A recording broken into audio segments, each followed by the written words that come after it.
Yes, people, hello, welcome to DR Sports. We are watching some big fights tonight. For the main event, we will be watching the Moses Itauma versus Filip Hrgovic for the IBF World Heavyweight title. But prior to that, we will be watching the MVP show, the all-female card. We currently have the chief support of the evening, Caroline de Bar versus Amelia Moore. And soon it will be Michaela Mayer versus Chantel Cameron for the unified world titles. So pleased to have you join me tonight. So pleased to have you join us, I should say, because I'm joined by my wonderful co-host, Laurie Lyle. Too kind. Of course. How are you doing tonight? Great. I'm really looking forward to this. I kind of woke up this morning with that kind of feeling of slight tension, anticipation of looking forward to tonight. Not just for the Moses Itauma Hrgovic fight, but as you said earlier, Melissa, the ladies fight. Watching Caroline de Bar now, she's looking really good against the American Amelia Moore. But the main event is one that's really caught my imagination, really captured my attention. We've got Chantel Cameron versus Michaela Mayer in the unification fight, all three belts on the line. And no doubt you guys saw the weigh-in yesterday. It was kicking off. It was crazy. It was spicy. In fact, both weigh-ins were very spicy. Obviously, I don't know what quite happened in the MVP weigh-in between the main eventers, Chantel and Michaela, because I think Michaela was getting a bit confused with Chantel's accent. I think she thought she heard something and she responded to it, and they had this sort of moment where there was, like showing their dominance, trying to show their dominance, trying to assert who's boss.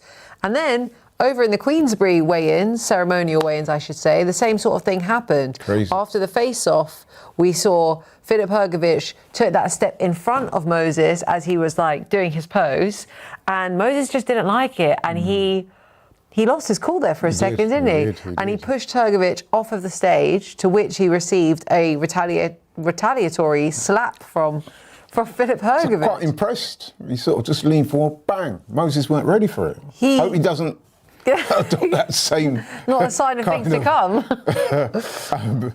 Yeah, I mean, listen, that was epic. And if anything needed to hype up that fight more, I mean, that was it right there. I mean, that was crazy. A lot of people thought like, oh, that was staged.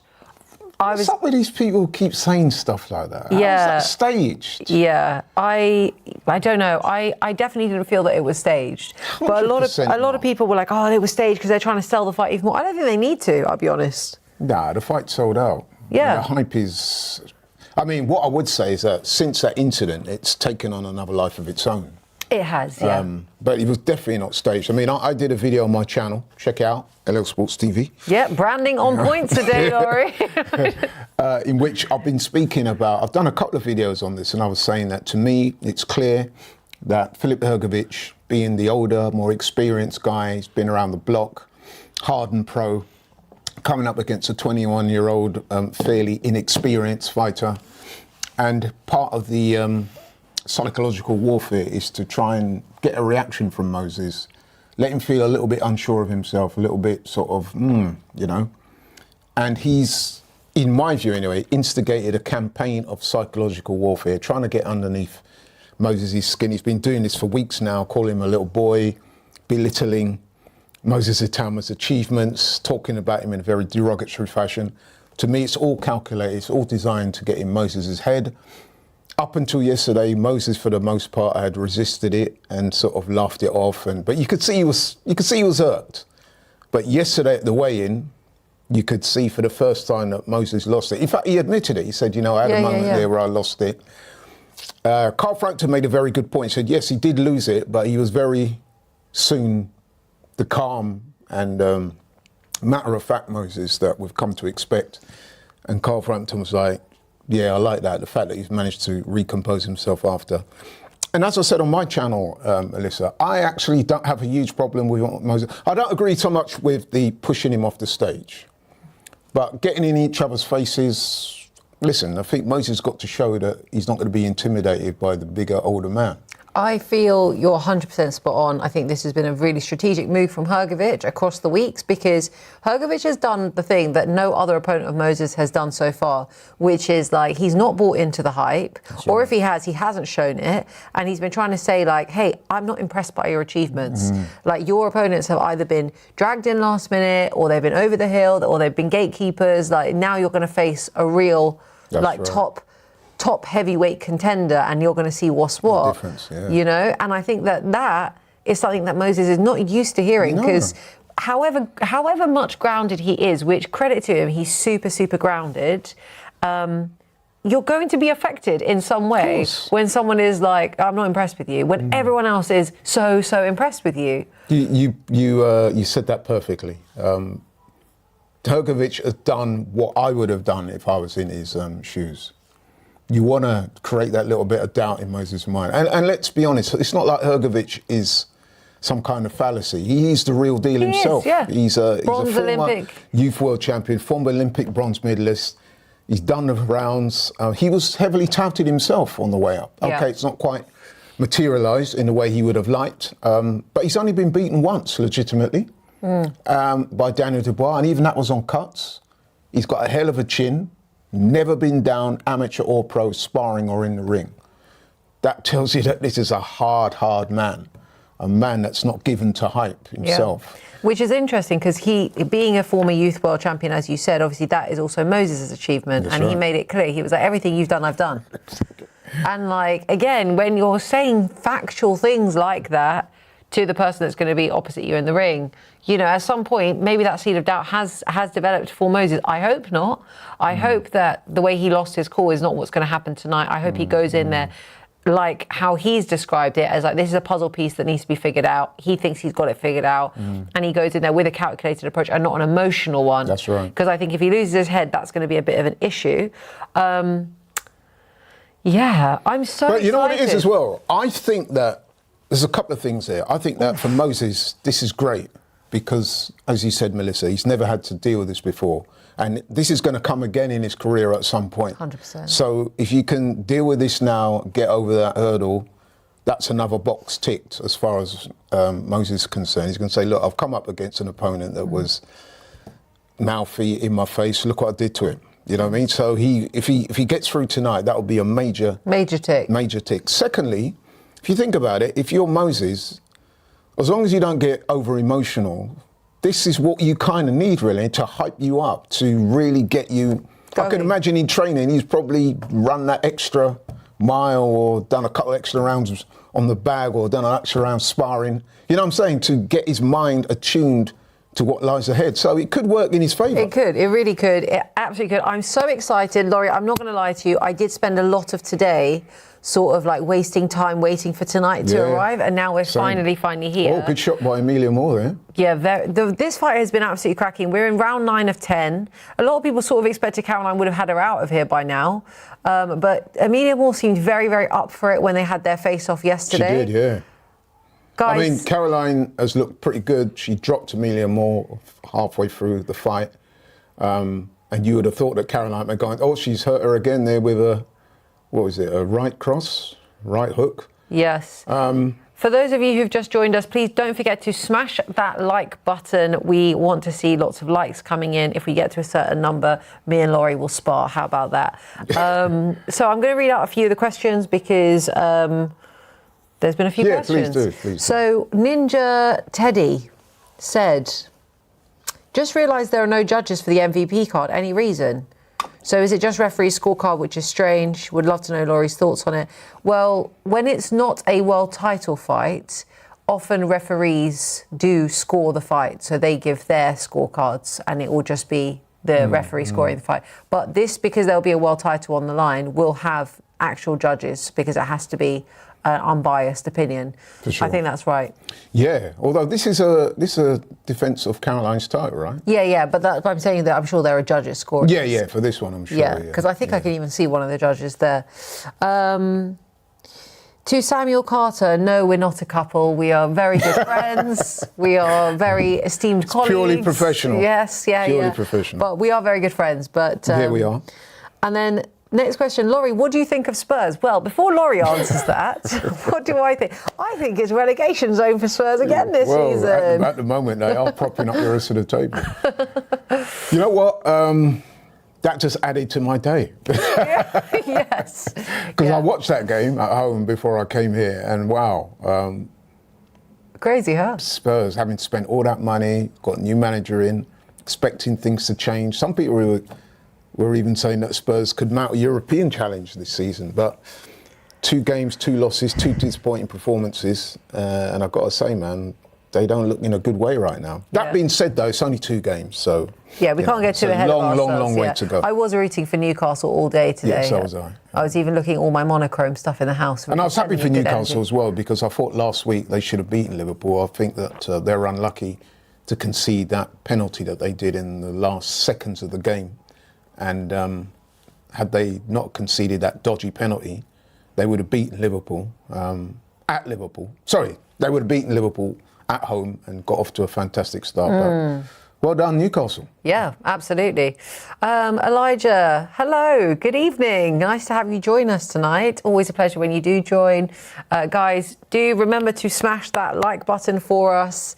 We are in round 10 of 10 for Caroline Dubois versus Amelia Moore as the chief support of the evening. Caroline has just landed a wonderful shot to the body. She is looking really sharp, using her slips and her trunk defence really well to come up with lots of combinations. It's been a really cracking fight, actually. Shout out to Amelia Moore, though, because she's giving it a really good shot. I mean, she's not winning many rounds, but she's competitive in there. She's trying to come forward. She's trying to throw shots, but... Yeah, she's a lot more competitive than I think a lot of people thought she would be. I'll be really interested to hear the post-fight interview from Caroline, particularly because Alicia Baumgardner is in the crowd, and Alicia Baumgardner will be facing Elif Noor Turhan in November for the lightweight title that Elif has, and that sets them up very nicely for this potential fight that we've all been kind of hoping for is going to get announced at some point, which is Caroline Dubois and Alicia Baumgardner. So she'll have to get through Turhan first, and that's no mean feat. It's no mean feat, but Turhan is not the most technical. She's got a lot of bad intentions, but she's not the most technical. And I think Alicia, being the counter-puncher and very dominant tactician that she is, I think that she can come through that contest. Yeah, I believe so, but I do think, that's a great shot by Caroline. Boy, look at her head. You know what, that was a head clash that they had. Their heads have come together a few times in this fight. It's that southpaw thing, isn't it? Yeah. So Amelia Moore can slap herself on the back. She put in a good performance. Ultimately, it's not a winning performance, but Amelia Moore did well. She did well. Yeah, she did better than a lot of people probably expected her to do. Yeah, I think she'd only had, 4 or 5 fights before this fight.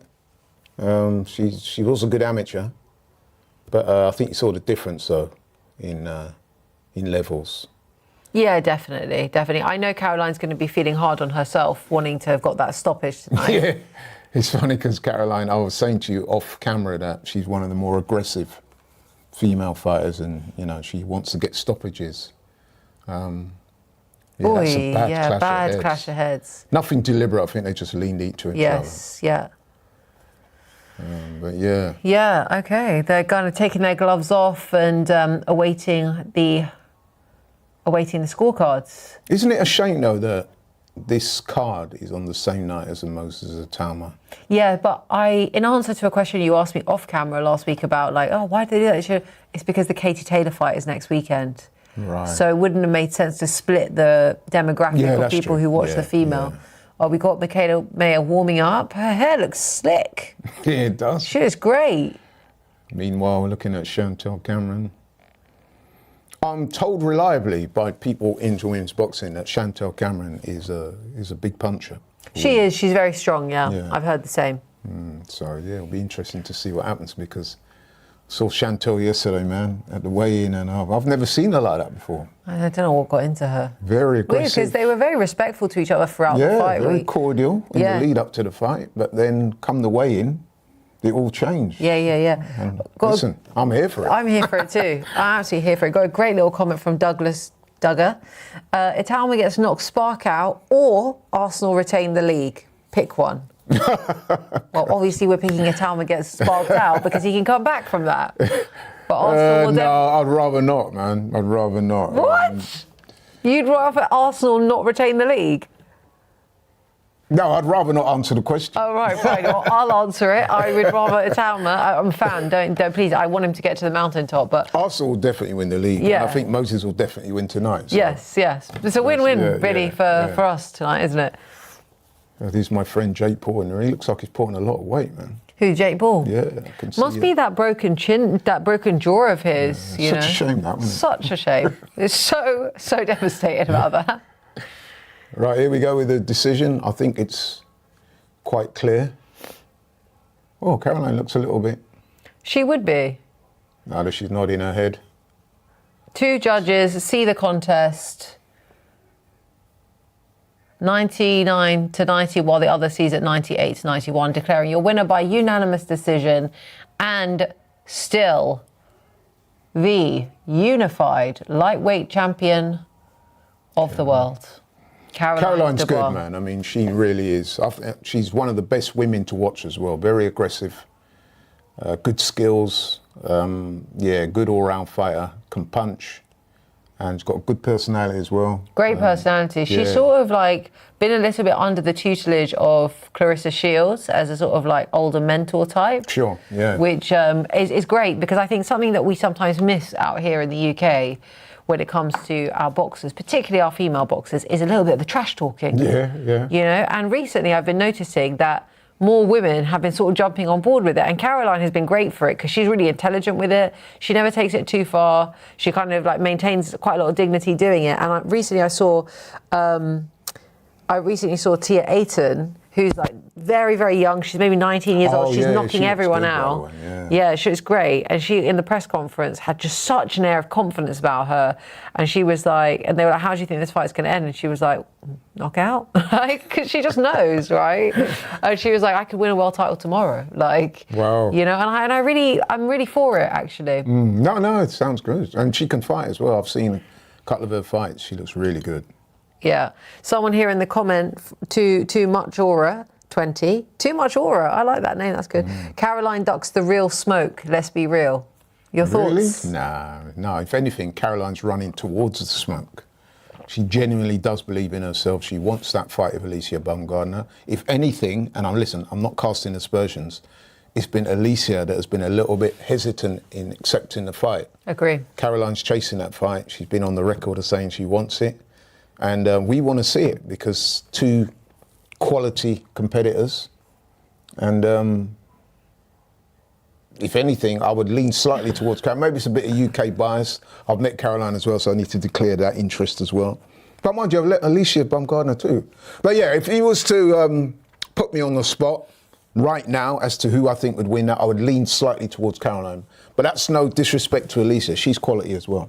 Yeah, definitely. I'm really impressed at both of their developments. Like, I remember meeting Alicia just before she fought Michaela Mayer here in the UK, and she had come over to UK soil, taken the belts off Terry Harper, and I'd been following her career already at that point, and she had a really bad... Oh, here we go. Alicia and Caroline having a back and forth. This is what we want to see. Alicia is grabbing the mic, trying to get it off Caroline. Caroline's not letting go. They're getting in each other's faces. Someone's come up, giving Caroline a different mic. Alicia's telling her that was a lackluster performance. You've got to tighten up, baby girl. You were getting tired. This is what we want to see, man. Well, Alicia, I think that's a bit of a hypocritical thing to say because you always get tired. You know what, though? I would say that Caroline is known for, if not fading, but her punch output slows down towards the end of fights. Did you think it slowed down? Now, some people might say that, of course, that's going to happen because she throws so many punches. And, you know, in a 10-round fight, times 2 minutes, they're throwing a lot of shots, as you tend to find in women's boxing, and that's bound to be the case. I think sometimes as well, we spoke about this off camera, Caroline is very front-footed. She's very aggressive. And that's fine, but the only problem with that is that sometimes you can leave yourself in a position to be countered, and we saw that tonight with Amelia Moore. I mean, Amelia Moore won 1 round, And I would hesitate that was either the 8th or 9th, when Caroline was caught a few times. So, listen, man. Oh, I'm sorry, I've got to stop you there. Guys, I've got to tell you what's being said here. Caroline just turned to Alicia and she said, listen, you're in my weight division now. You need to respect the champion. I've been calling for this fight. You've moved up. After the drugs, you ain't looked the same. Is that true? Yeah. I think that is true. Not casting any aspersions, but Alicia Baumgardner did fail a test. She did. And since then, you know, some people would opine that her performances have not been at the level they was, for example, against Terry Harper. So I can understand Caroline going down that route. But these two genuinely don't like each other. No, they don't. They don't. And I think the fact that Caroline is under the tutelage of Clarissa Shields, who has active beef with Alicia Baumgardner, doesn't help. Good point. I do think, and I do want Caroline to win that fight between her and Alicia Baumgardner. Oh, here comes Jake Paul. Oh, God, you're right. He looked like he ate a child. he looks much bigger. He's trying to get away with it by wearing the oversized T-shirt, but you can clearly see he's filled out, right? Yeah, he's filled out. Someone said, oh, too much aura, our friend Too Much Aura. If anyone looks like they on juice, it's Caroline. She just hasn't been caught yet. I don't think Caroline's on any juice, to be honest. You know, that is the problem, isn't it, with the prevalence of PEDs in boxing, is that as soon as somebody starts looking good, people will automatically say that they think they're juicing. Yeah. So it kind of tarnishes the whole sport, which is why I'm so against the juicing. Yeah, I think when these people get caught, whoever they are, the book needs to be thrown at them. Yeah, but we don't think see so that. too. I mean, we see people like Ryan Garcia and Conor Benn failing drugs tests, and then within a short period of time, they're fighting for world titles. Yeah, but I have to say, like, maybe I'm biased here. I really like Caroline. I really do. No, I really like Caroline. But I have to say, like, I know a lot of her training team, like her S&C coach trains my friend as well. They're really, really tight on these types of things. Like, they check everything, making sure it's under Informed Sports and all the rest of it. So it would really, really surprise me if Caroline was taking anything. Absolutely. Listen, we have absolutely no reason to cast aspersions on Caroline Dubois in that way. I mean, as I said before, the problem with the prevalence of PEDs in boxing is that if somebody comes out the woodwork and they start doing really well, you're going to get your naysayers. Oh, they must be taking something. Oh, they must be juicing. Oh, we're all boxers. They're all doing it. And you know what I mean? So yeah, it's agreed. unfortunate. It is unfortunate. It really is. Okay, so next up we have the main event. The main event, man. On the women's card. Guys, if you don't know about it, let's tell you about it now. It is Michaela Mayer facing Chantel Cameron, and it's a unified fight in the junior middleweight division. Junior middleweight, thank you. It's going to be great. Chantel Cameron one of her most recognisable achievements and accolades in the sport was beating Katie Taylor in their fight in Dublin, which was Katie Taylor's homecoming, and she beat her. I was there. I was ringside for that fight. Wow. Yeah. It was really good, actually, because Shannon Ryan was on the comms, so we flew out to Dublin and watched it, and we were ringside for that fight, and it was a fantastic performance from Chantel Cameron. Such great inside work encounters, really, really good. Obviously, she got defeated in the rematch. Right. And now she got outboxed, really, didn't she? She did, yeah. Katie was a bit too clever for her on the night. She was, yeah. And Katie does better in rematches anyway, typically. Unless it's Delphine Pursoon. Because I thought she lost both fights. Yes. But anyway. Yeah, exactly. Yeah. But arguably arguably the first fight she lost like a lot more emphatically than the second. Oh yeah, I mean the first fight was just a complete robbery. Stonewall robbery. I don't care what anybody stunk the place out, that robbery. Yeah. But Michaela Mayer, I would say, is probably one of my absolute favourite boxers across male and females, and the reason for that is because she will take any fight. All she wants is hard fights. She doesn't duck anybody. True. She's come to the UK a couple times now. She came over to fight one of our British champions, which was Natasha Taylor at the time. She won that fight, in my opinion. Natasha Jonas. Sorry, sorry, what did I say? Natasha Taylor. Natasha Getting Taylor. all my female Is that a hybrid of Natasha Jonas and Katie Taylor? Yeah. That would be a really good fight. Yeah, wow. that would actually. Sorry, she came over, fought Natasha Jonas.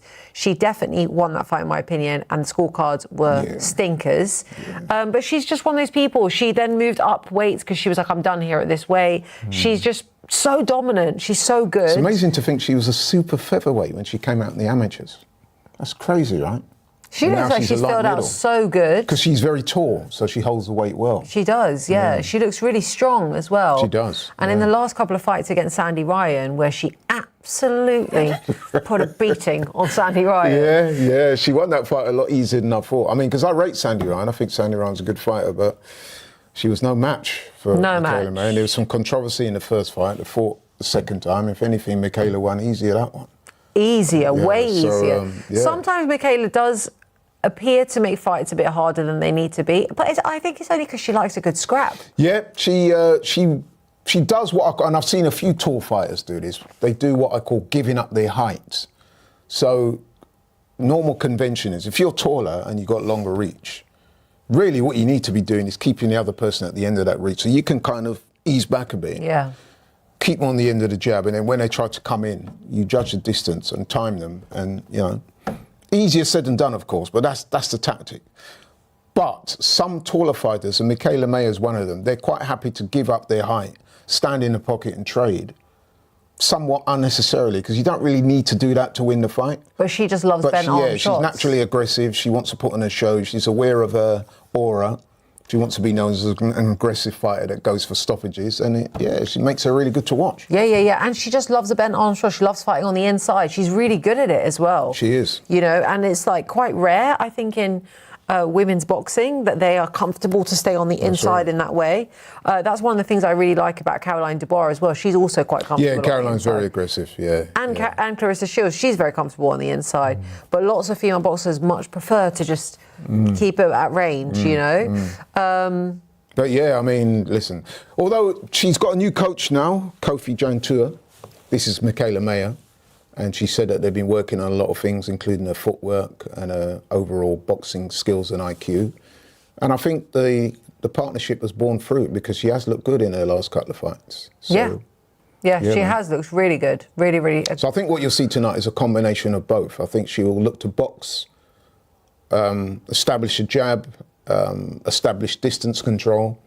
But I think Chantel Cameron is pretty good at making fights, coming forward. She's strong. She likes to go to the body. So there will be moments in this fight where the two of them will go head to head.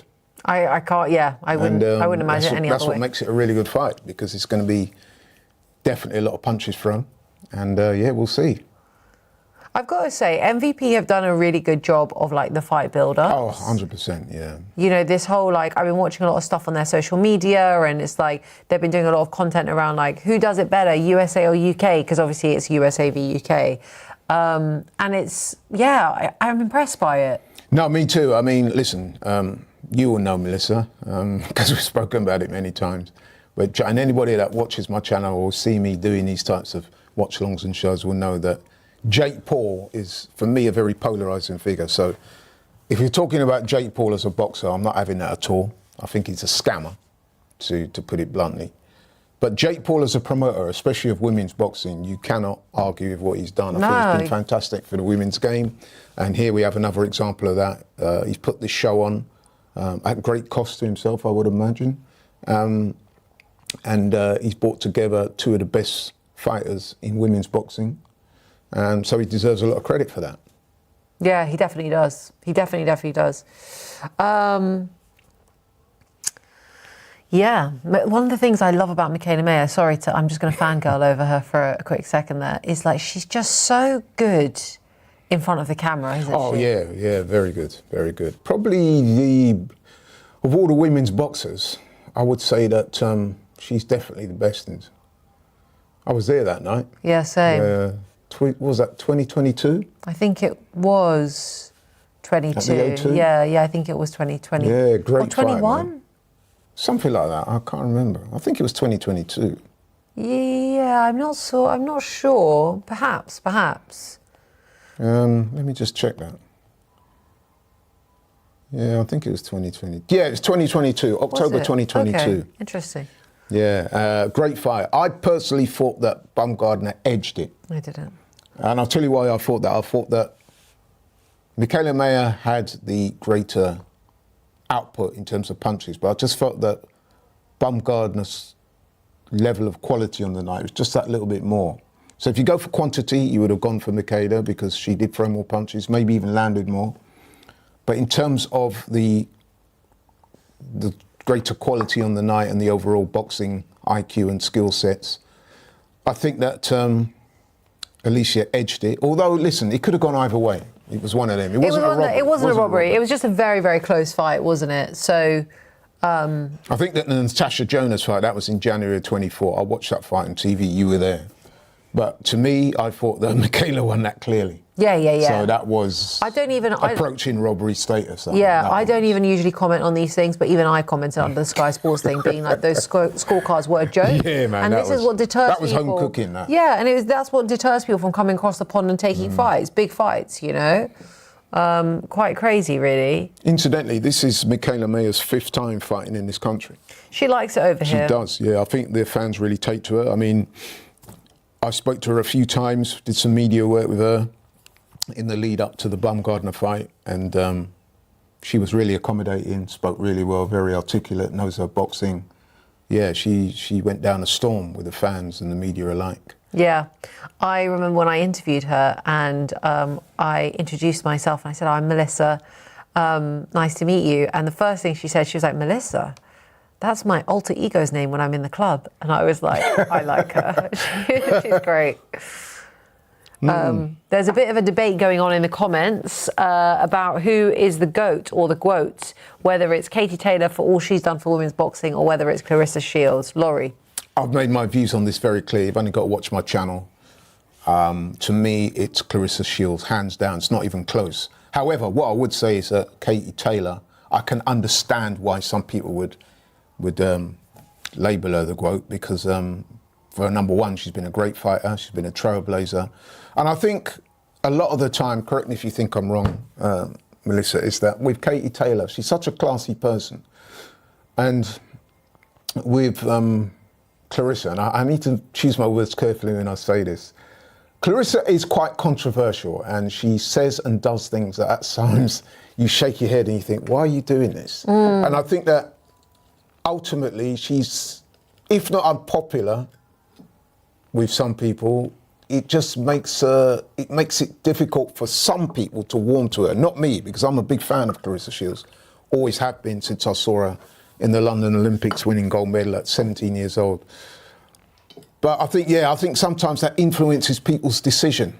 So if you're looking at the face of boxing, you might lean towards Katie Taylor because she's a very classy lady, carries herself well, speaks well, engages with fans and media alike very, very well. Whereas Claressa, not always the case. Can come across as a little bit spiky, a bit arrogant, a bit brusque, can be quite dismissive towards opponents or anyone even that doesn't give her the flowers that she wants. Or anyone who calls her out. Yeah. She takes it all very personally, I must say. And that can put people off her, which is a shame because she's a great fighter, great character for the most part. Yeah. But I just think sometimes some of the excesses don't go down well with people, and I think because of that, people tend to not maybe give her full credit.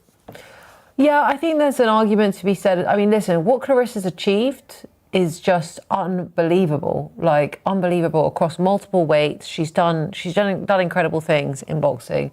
I think with Katie, it's just different. It's a different set of accolades, really, in lots of ways, I think. But I kind of feel like they're both GWOATs in their own right. Yeah, you could say that. You know?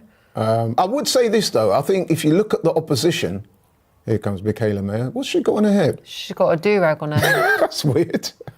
That's very unlike Michaela Mayer, that is. Obviously, it's to keep the hair in place. But, like, do you need to? Like, you're just about to get in the ring and you're going to take it off. Like, you can't fight with it on, right? Yeah, so I would say that if you look at their two careers, it's Katie Taylor's definitely had the stronger opposition. Yeah. Right. But that's because of the weights as well. Exactly.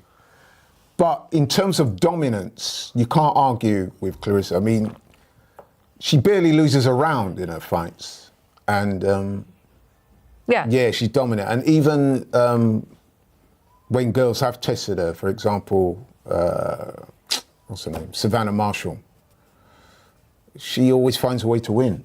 and she looks good in doing it. I mean, I don't even think it was a very close fight with Savannah Marshall. No, it was competitive, but it wasn't competitive, close. but it wasn't close. But at that time, Savannah Marshall was on a bit of a tear, weren't she? Yeah, exactly. Knocking girls out, said to be the hardest women's puncher pound for pound. Yeah. And it was a home fight for Savannah, and a lot of people, because Savannah had beaten Clarissa in the Olympics. Sorry, not in the Olympics, in the amateurs. And there was a lot of people that thought that she could get one over on Clarissa that night, but Clarissa, man, she stepped up to the plate and she won. Delivered, man. Yeah, she delivered. You know. Yeah, so for me, if you're going to ask me that question directly, I would say Clarissa Shields without any shadow of a doubt. However, Katie Taylor is without doubt one of the greatest women's fighters to ever have done it, and I can understand why some people, not myself, would, call her the GOAT or, one of the greatest of all time, for sure. She's definitely one of the greatest. She definitely has done a lot in women's boxing, and the story as well, sneaking into the boxing club, having to pretend to, Oh yeah, she's got a great backstory. Backstory, yeah. But then so does Clarissa Shields, to be fair. She's got a, not great, but a really inspirational backstory as well. Right? Oh yeah, definitely, yeah. So guys, two different girls though, right? Yeah, two very different people. And I think, as I said before, that's why sometimes people will come down heavily on one side or the other. Yeah. Because it almost becomes a personality thing. Yeah. So we are getting geared up for the main event. And at the moment, they're singing the national anthems of each of the countries. So they started off with the British national anthem. They're currently doing the national anthem of the United States of America.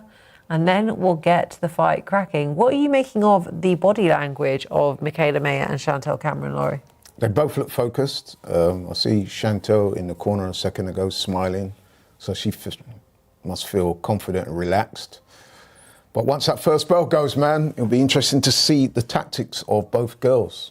Will they get straight to it, or will we see a little bit of boxing first? I'm so excited. Yeah. I'm really looking forward to this fight. We just saw in the immediate ringside crowd Alicia Baumgartner, who we already knew was there, but also her upcoming opponent for early November, Elif Nur Torhan, was just sat on the other side of Jake Paul. So I imagine that there's going to be a little back and forth between them at some point. There's something about Alicia Baumgartner as well, that she tends to get under the skin of quite a few women's fighters. I mean, and we know about her and Michaela Mayer gone back and forth. Crazy. Alicia and Caroline, we know that. Alicia and Clarissa Shields. Yeah, some will say the problem is Alicia. I mean, is that the causal link? The commonality. Is that the recurring theme? I don't know. Yeah. But maybe she's just like a hard competitor that, you know, Melissa, some boxers, they just see every other boxer as their enemy. Yeah. And sometimes, I can understand it, having boxed myself. You kind of take that view that, listen, man, I'm not here to make friends, especially professional boxing, which I've never been, of course. But I can imagine if you're a professional boxer, you're looking over your shoulder all the time, aren't you? Yeah. I would imagine so. But I think sometimes the way that Alicia goes about it is can be antagonizing. You know my thoughts on this, right? Don't make me divulge my thoughts. Tell the people why, man. I don't know. I just feel like she changed, man. Like, when I met her post Terry Harper and I interviewed her, she was just so wholesome and lovely. And I asked her to sort of... So you're not a boxer. She's not looking at you like... No, but even when I interviewed her again after that. So I had two experiences with her. And the first, she was so wholesome and lovely. And I asked her to sort of relive the Terry Harper moment. And in the interview, she got quite emotional, and she got quite teary, and we had this real moment, and it was really cute. And I thought, oh, what a lovely person. And then the second time I interviewed her was pre-Michaela Mayer, and her whole energy was completely different, and it felt as though and I understand, look, I'm not, who am I to judge, right? I'm not her opponent, but I just felt that the energy just completely changed from one moment to the next, and I don't know. It didn't feel authentic to me. Right. That's all it was. It didn't feel People authentic. can change, of course, over a period of time when they become successful. Yes, that is true. Success can get I too have people. met Alicia Baumgartner, and I found her to be very accommodating, very friendly.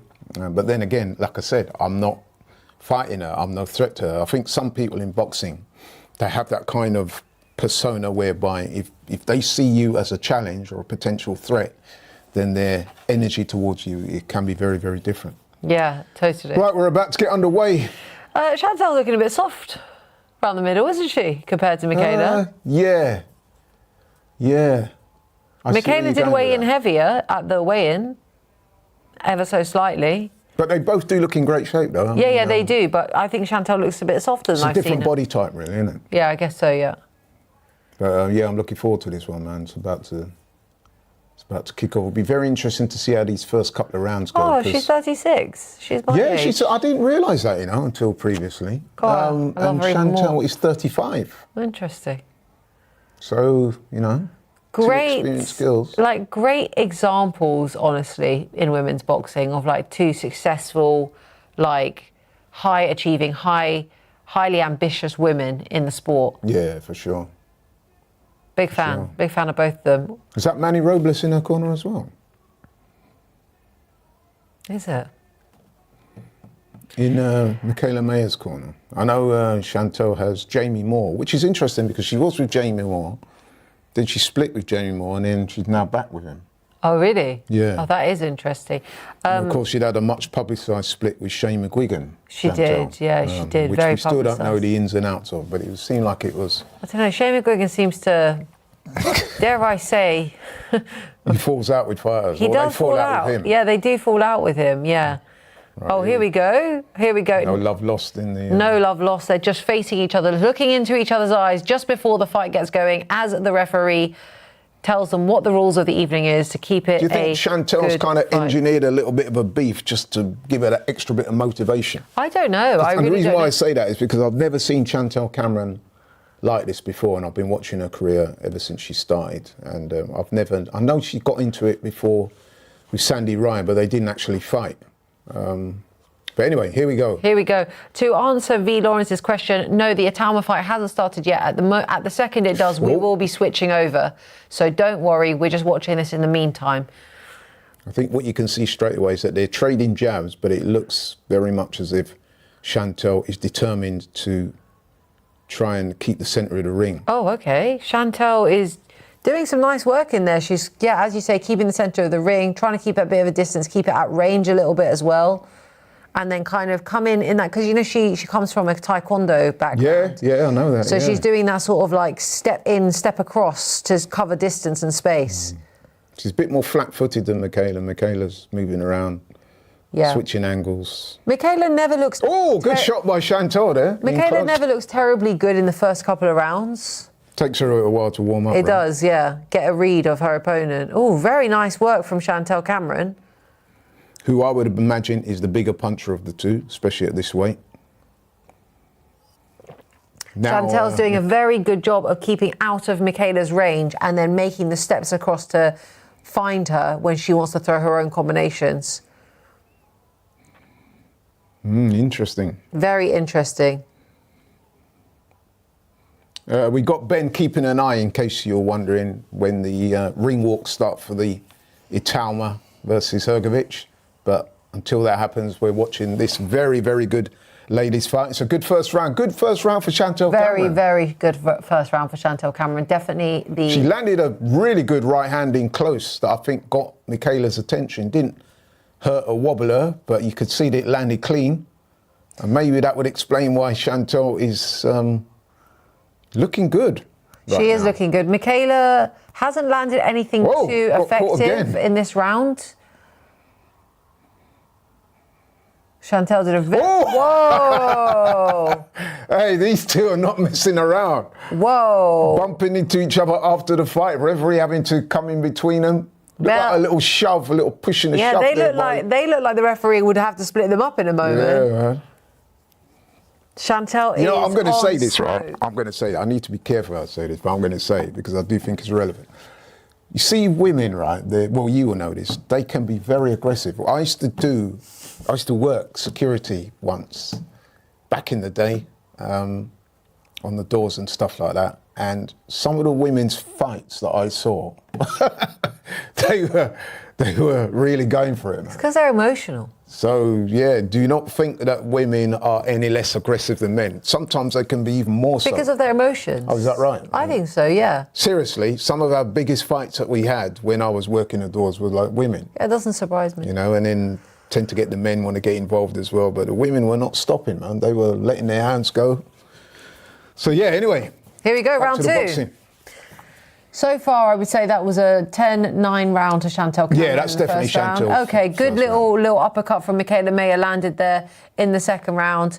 A nice little jab. She seems to be getting a little bit more of a handle of that distance. Good. Jab her, man. Good jab by Michaela Mayer. But She Chantel needs to- moving her head, coming behind. She is moving ahead, but she's getting clipped a lot more in this round. Michaela Mayer needs to not do that swinging thing that she does, that jab backhand that comes out as a swing. Yeah, I would definitely say Chantel at the moment anyway is looking in control of the fight. Michaela Mayer needs to, in this fight particularly, as you said, Laurie, not give up her height. Yes. Because she's got that height over Chantel Cameron and she needs to be using it more effectively. That was much better defensive work from Michaela Mayer, just getting her head offline and moving out of the way. Is it me, but Chantel looks the stronger of the two, physically? I wouldn't say so. No? I don't know. Look at when they come together. I don't know. Pushes Laurie, her I'm off. so blind by my bias. Honestly, I would be a terrible, terrible judge. Chantel looks, when they come together, you can see Chantel is very keen to push her off. And that gives me the impression that she might be physically the stronger. But this is a good little bit of action. Good, nice, Michaela. Yes. Good overhand. Land those bloody shots. Come on now. Yeah, don't just stand there. Michaela's having a lot more success this round. It makes me very happy. I am Team USA on this one, I can't lie. I don't know, man. It's a close round. No, Better round. Michaela's for Michaela. got this round, come on, if we're being You honest. think so? Sorry. Yeah. She's done way more work. She's got the effective punches down. Her jabs have been landing way more. They're Michaela's really managed. letting their hands go, people, as you would expect. Michaela's been moving her head offline a lot more. But to me, this suits Chantel, though. This high energy, toe-to-toe stuff suits Chantel. I think if you're Michaela Mayer, what you should be looking to do as much as possible is use your jab and use your feet to get out of range. But she is because you're going to need that energy later on in the fight. But she's doing that. She's on the back foot. She's used her jab a lot more this round. And also, we don't know how long Chantel can keep this level up. True. Who would you give that round to? To Michaela. Okay. Yeah, I give the first round clearly to Chantel. I give the second round clearly to Michaela. Right. She landed way more of the punches. Yeah, I would agree that their output was more. Yeah. But how much did that take out of her? I mean, she was landing throwing a lot. That was a good jab there.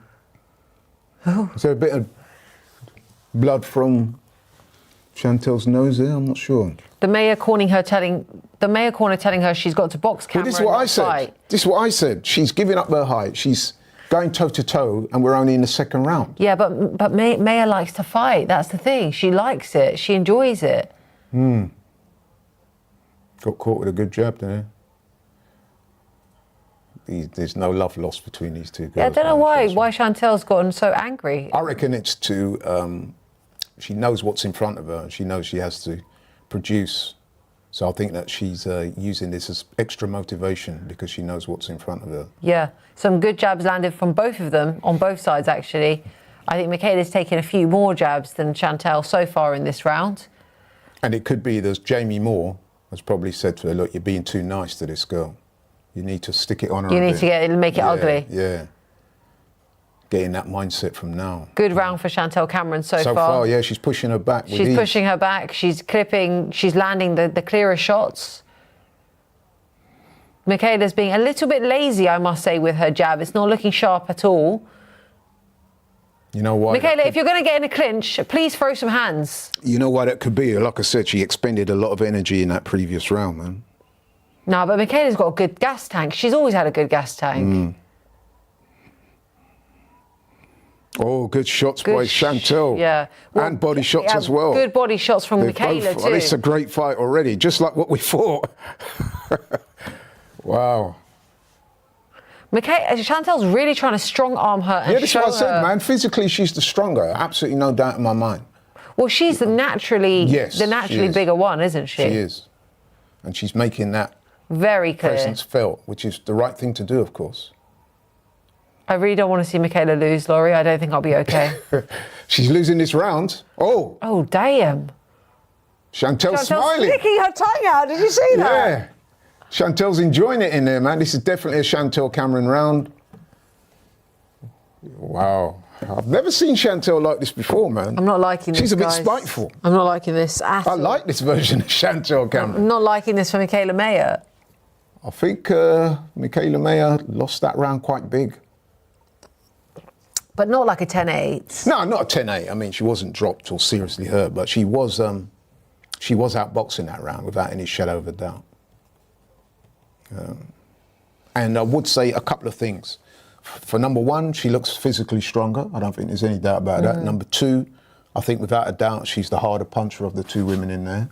And number three, at the moment anyway, well, in that last round, she's able to impose her style over Michaela's a little bit more. Definitely. So, yeah. Don't get me wrong, Michaela Mayer's still in there pitching. She's throwing a lot of punches, as you would expect. But it's pretty tough in there right now. Michaela Mayer needs to also target the body a little bit more and slow Chantel down. She needs a good round, man, because that last round was a good round for Chantel, laughing, sticking her tongue out. Because a She's lot of coming this as forward well, again. like, is optics, isn't it? It's like what the judges are going to be also reading her body language. They've got Cameron up by 1 point so far. So they had, what? What? The viewers gave Michaela Mayer that last round. That's weird. The viewers are casuals. sorry to say it. The viewers are casuals. It just goes to show how subjective boxing can be, because I thought Chantel won that last round clearly. And I thought she won the first round. She's having a good round in this one too. Trading jabs. Nice, jab by nice little Michaela. jab by Michaela there. Yeah, very good. Oh, good right hand by Michaela. Yeah. Did that buzz her? No, I don't think so. I don't No? think it buzzed her. Michaela, throw some bloody hands, man. Come on. That's what I'm saying. Inside is normally an indicator of who's the stronger. And for me, Chantel is definitely the physically stronger of the two women.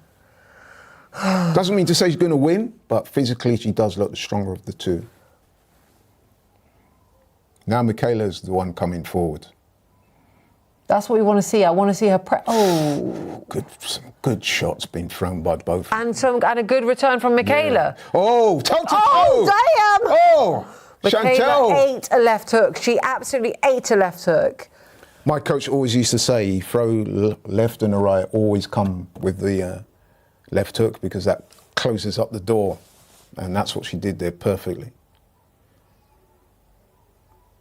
18 seconds left of this round. Let's see. Oh, good uppercut inside by Chantel. Oh. I would say it's a Chantel round, Yeah, I'll be honest. 100%. But the thing is that Michaela will always make it competitive because she throws so many punches. Laura, I'm not feeling very good about this. She's down in rounds for me. I think that's 3-1. Ben, how are we doing with the Moses and are they? Let us know when they're making their way to the ring. But in the meantime, Melissa, you've gone a bit quiet. I'm not very happy, Laurie. Why is that? Because I really like Michaela Mayer. So and do I really want her Right. to win, and I feel quite emotionally invested. You know, women and their emotions. I'm one of those. You know? It's a great fight, though, right? It is a great fight. Yeah, It's living up to expectation. Yeah. I sense a strong comeback from Michaela. She is better in the later rounds, and I think Chantel's going to slow down. I think and hope. Look at what I was saying about the physical strength. Look at her bullying her towards the ropes there. See that? See that? Look at that. You see that? When they got in close and I tied don't up. want to see it. Stop making me see it. Right, here we go, lads. And ladies and lads. Was it round 5? Yeah, round 5. Flown past, Jesus. especially with the 2-minute rounds. To me, Chantel's establishing, A real dominance. if not dominance, she's definitely the one coming forward, looking very dangerous. Yeah. And that does count for something if the fights are close. And the judges will tend to view aggression as a major part of the scoring, especially if it's effective aggression. So we'll see. We'll see. One thing I would say, Melissa, I'd be interested to hear what you think. If you look at Michaela Mayer's movement, she's moving to her left, which means that she's moving right into the path of Chantel Cameron's right hand. Yeah, exactly. Which is a bit of a no-no. If you know that somebody's got a very good right hand, really and truly. Oh, that's good by Michaela there. But back comes Chantel Cameron. Look at that strength in the inside, literally pushing Michaela Mayer away and landing a left hook simultaneously. Yeah. Here they go. Oh, a good left hook by... This is good stuff by Chantel, man, I've got to say. I don't like it. I don't like it at all. Oh, look at Michaela Mayer gritting her teeth, digging down. Look at this. This is brilliant by both of them. It's good. No one's letting up. But Ben, can you see the comments? Yeah. What are they saying in the comments? Just a technical. Oh, is it? Thing. Okay.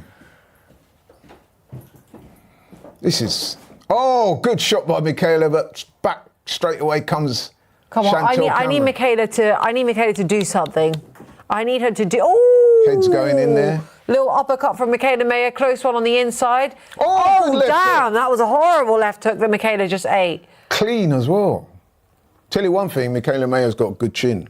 She's got a great chin. Because she's been hit by some... That definitely a Chantel Cameron round, that one.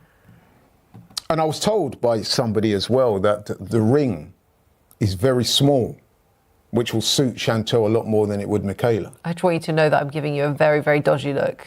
No, I was listening to some of the build-up. No, not from the ring stuff, because you were saying that's another Chantel round. So I was giving you a dodgy look. Yeah, I would have to go. I mean, it was a competitive round, but for me, Chantel landed the better shots. I hate to say, I think you're right. Do you agree? I don't like the way that this fight is going. It's not going great if you're a Michaela Mayer fan. But as you said, Melissa, there's enough time in this fight for things to change. There's definitely ebb and flow. Yeah, but we're in round 6 now, Laurie. That means a halfway point. We're at the halfway point now. Well, you never know. Things can change on one shot, as we know in boxing. God. Michaela Mayer's not one for the knockouts, is she, though? Let's be honest. I've got Chantel establishing a clear lead as we go into round 6. I've got it 4-1. Yeah, I've got it 4-1 as well. But then we might be wrong. I mean, you saw some of the viewers, right? Oof. They're going 49-46, which is 3, is it? 3-1? Where is it? Michaela, please. Oh, yeah, they got it 4-1 as well. Yeah. Yeah. I think that's fair. I think that's fair too. This is better by Michaela, but then she leaves her chin out to dry, got caught. She leaves her chin out to dry. Oh, nice little uppercut from Michaela there. Push her off, man. Sorry.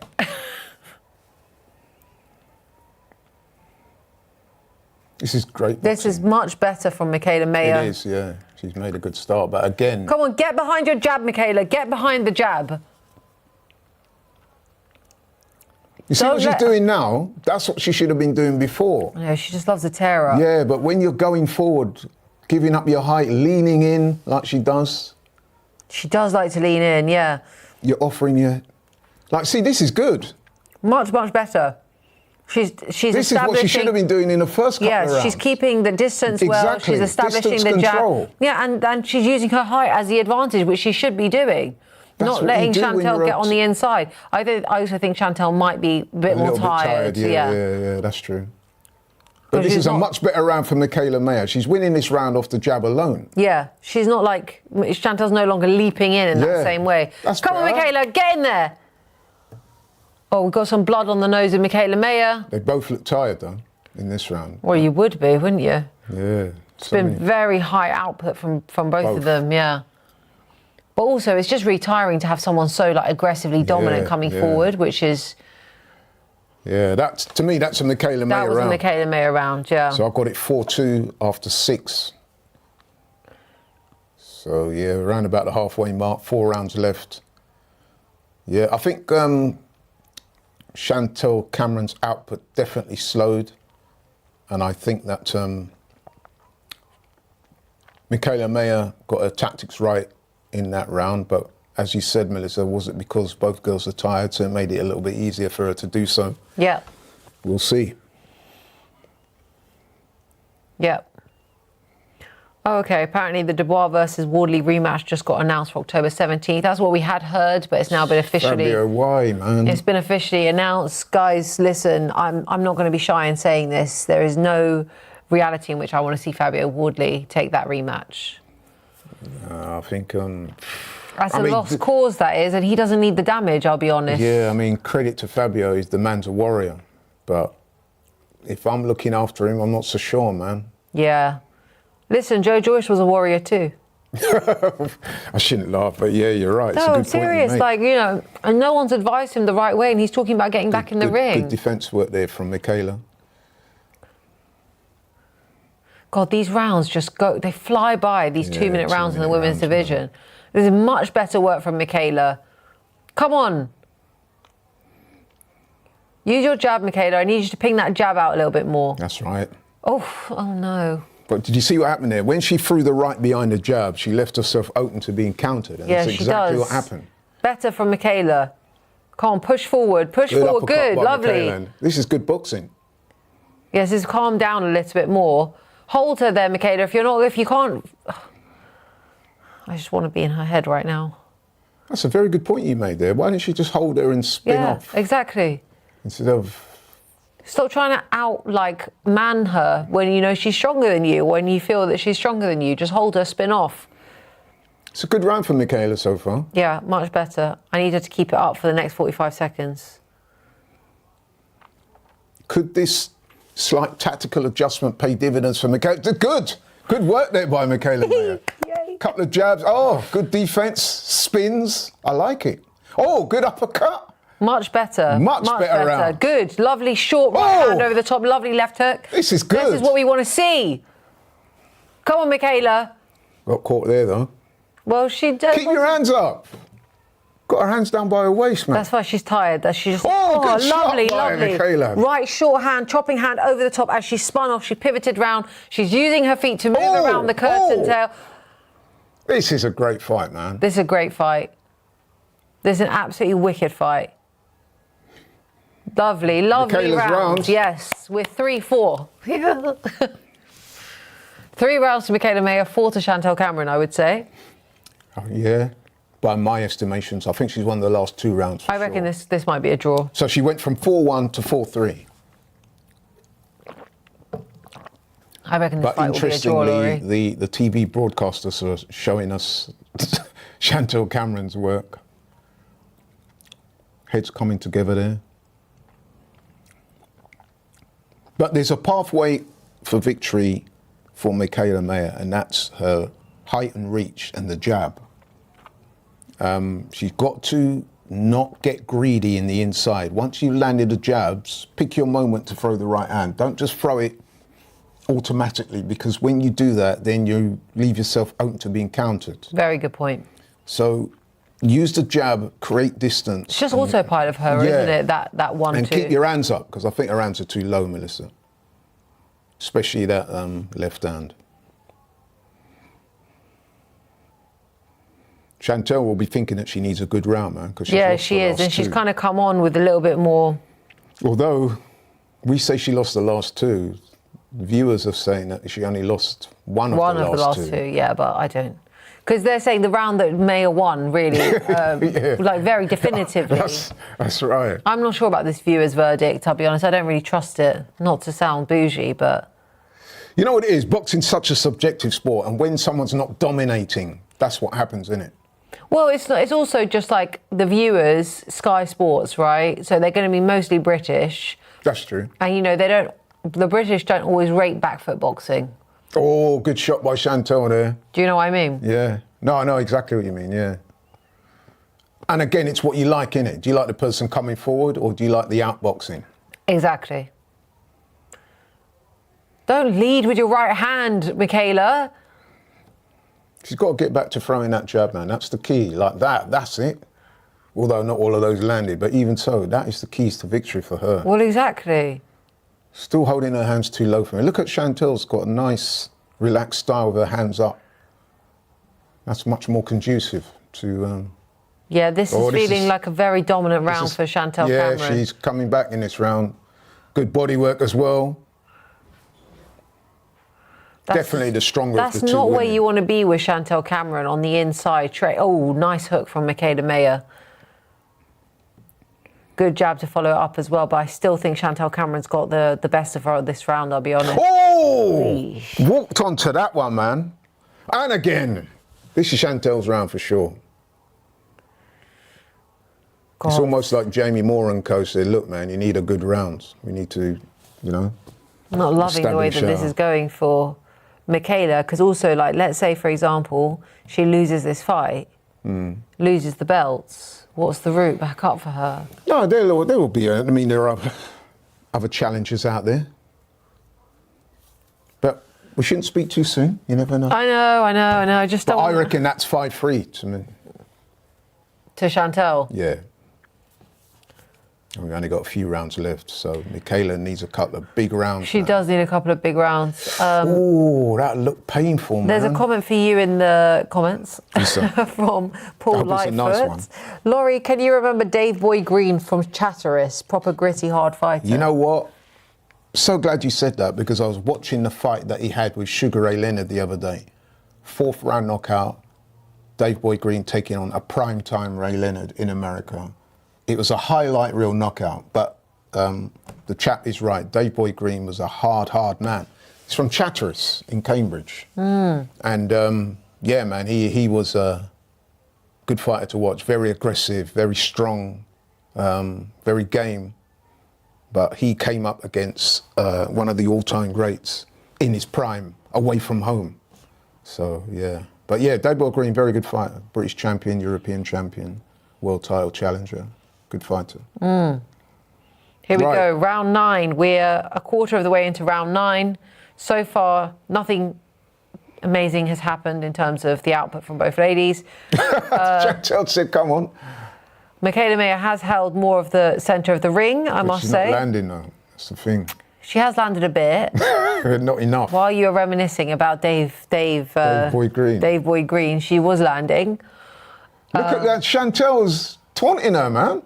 Chantel's in a flow state right now. It's really pissing me off. It's really pissing me off. I've never seen anyone do this to Michaela, though. She's literally taunting her, as if to say, come on in. Taking it to the streets.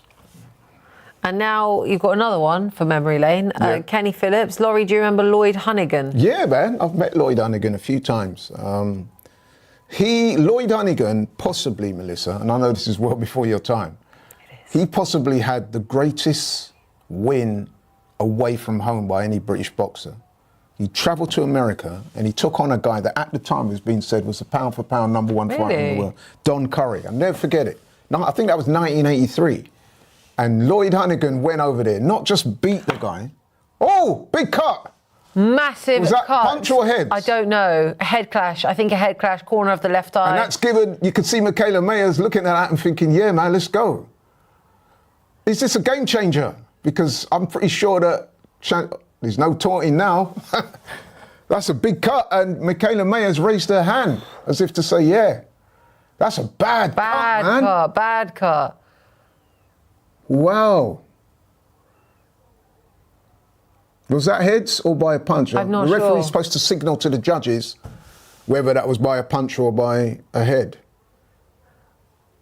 It says... This is a nasty nick. Placement isn't so bad. Came out the side. Man. Bleeding into the eye. Referee, that is a head clash. Head clash, says the referee. Oh, right, okay. Cool. We got well, this is where the cut man is going to earn his money. But whether it's head or by glove, that is a bit of a boost for Michaela Mayer, because when you're fighting an opponent, and trust me, I've been there, and you see them bleeding profusely, it gives you another 10% because you think, yeah. Definitely, but I mean, we're in round 10 now. It's the last round. Already? Ah. Yes. Wow. Michaela needs a big round because she's behind by a couple of rounds. She's a huge round. And I think she must know that. That's how quick this fight has gone. I thought it was round 9. Chantel is not letting that cut deter her at all. She's come on strong. She wants to put a seal on her performance. What they got there in the scorecards there? 83-88 to Cameron. That's quite significant. That's quite wide. Very wide, yeah. Chantel's definitely winning. There's no doubt about that. I know. It's super annoying. But it's how wide is it? Oh, her eye's gone. There's blood all over her face. You know what? She's lucky that that cut happened in round 9. Round 9, and not yes. in round 6 or 7. Yes, absolutely. Michaela really needs to be capitalising on aiming for that eye. But fair play to Chantal, because you know what? A lot of boxers, they'll be thinking, oh, I've got the fight won pretty much, to stay out of trouble for the last round. But she's looking as if she wants to put the seal on a performance. Yeah, absolutely. Which is credit to her. Yeah, she's really... Oh, good shot by Chantal. Really fired up for this fight, you can tell. Must say, not loving the camera work from this bunch. They keep doing it behind the referee's back. Yeah. Yeah, Chantal is the dominant fighter. Yeah, she's won this fight. Yeah. If it's anywhere closer... I must admit, I got this wrong, because I thought... I knew it would be a competitive fight. I knew that both girls would have their moments, but I thought Michaela Mayer would nick it on her better boxing. But the better boxer tonight has been Chantal. Definitely the more effective boxer, yeah. I don't think Michaela's been on form, actually. This is not the Michaela Mayer I'm used to. But what I liked about Chantal in this fight is that she's shown bits of both. Like now, for example, she's not rushing in. She's keeping her shape. She's got her hands up. Michaela Mayer's been a bit disappointing, if you ask me, Melissa. She has been, yeah. I'm pretty She's fought the wrong fight. I think she went into this a little bit complacent. Look at this by Chantal. Yeah, that's a definite... Oh, gosh. Did you see that? That was awkward. Michaela Mayer went to shake hands and Chantal Cameron turned her back on her. Damn. It's not often you see that. I don't love that, I'll be honest. I don't like that, but listen, man, I think Chantal was out to prove a point tonight. Yeah, you proved it, but it's done. The bell's gone. Maybe that was the heat of the moment. Maybe when she's calmed down. But there's no doubt about the winner, though. No doubt at all. That is a brilliant performance by Chantal Cameron. I think even Michaela Mayer, I mean, even her hair's coming undone, Melissa. Sorry. Yeah, we're going. I'm very impressed by that performance. You know. Are we changing over? Can we? We just watch the decision and then. Yeah, we got 2 minutes on the decision, and then we're going to switch over to Itauma versus Hrgovic. Very Yeah, I exciting. think you can see from that corner there. They know what it is. Yeah. There's no celebrations in that corner. And it's fine, you know, listen, it's no disrespect to anybody really. Like, at the end of the day, not every night is going to be your night in the office, is it? Definitely not. Yeah. You know what? If that cut had occurred a couple of rounds earlier, I don't think she would have been able to see out that fight. I'm pretty annoyed. Can't lie. You say that, but she's... The better woman won, yeah, so, but I'm annoyed by that. Yeah, I can see where you're coming from, but... Only because I like Michaela so much, you know. I didn't want to see her lose all the belts. I wanted her to win this, go on to get the fights that she wanted with Lauren Price, and obviously she's been talking about Clarissa as well. Who? Who's been talking about Clarissa? Michaela. No, forget about that. Well, now I'm like, yeah, definitely. Nah, don't do that to yourself. I think after tonight, I don't think that will happen anyway. If anything, Chantal might be the one to fight Clarissa. Michaela Mayer smiling, as she always does. Yeah, she does look, her body language is suggesting that she knows what's going on. Yeah, there was no celebrations in the corner. They looked a bit somber in there. They did look a bit somber, yeah. Whereas Chantal looked excited. Yeah. Which I also respect, because sometimes even like when a corner knows they've lost, they always pretend that they've won, and that really bothers me. Yeah, true. Got the glove off, taken the gloves off Chantal Cameron before. I've got to give shout-outs to Jamie Moore, man. He's a very good trainer, very underrated. He doesn't always get the props he deserves. Yeah. I mean, in British boxing, the props tends to go mainly to Shane McGuigan and Ben Davison. But Jamie Moore, man, he's a good trainer. Yeah, He was a good fighter as well. Yeah. Now he's a good, Here we go. respected, venerable trainer. Great fight. Here we go, here we go. The crowd look a bit disappointed. Pointed, yeah. Oh, is Michaela Mayer? After 10 full rounds, we go to the judges' scorecards for the official decision. 2 judges see the fight. 97 to 93, while the third judge sees it 96 to 94. Close.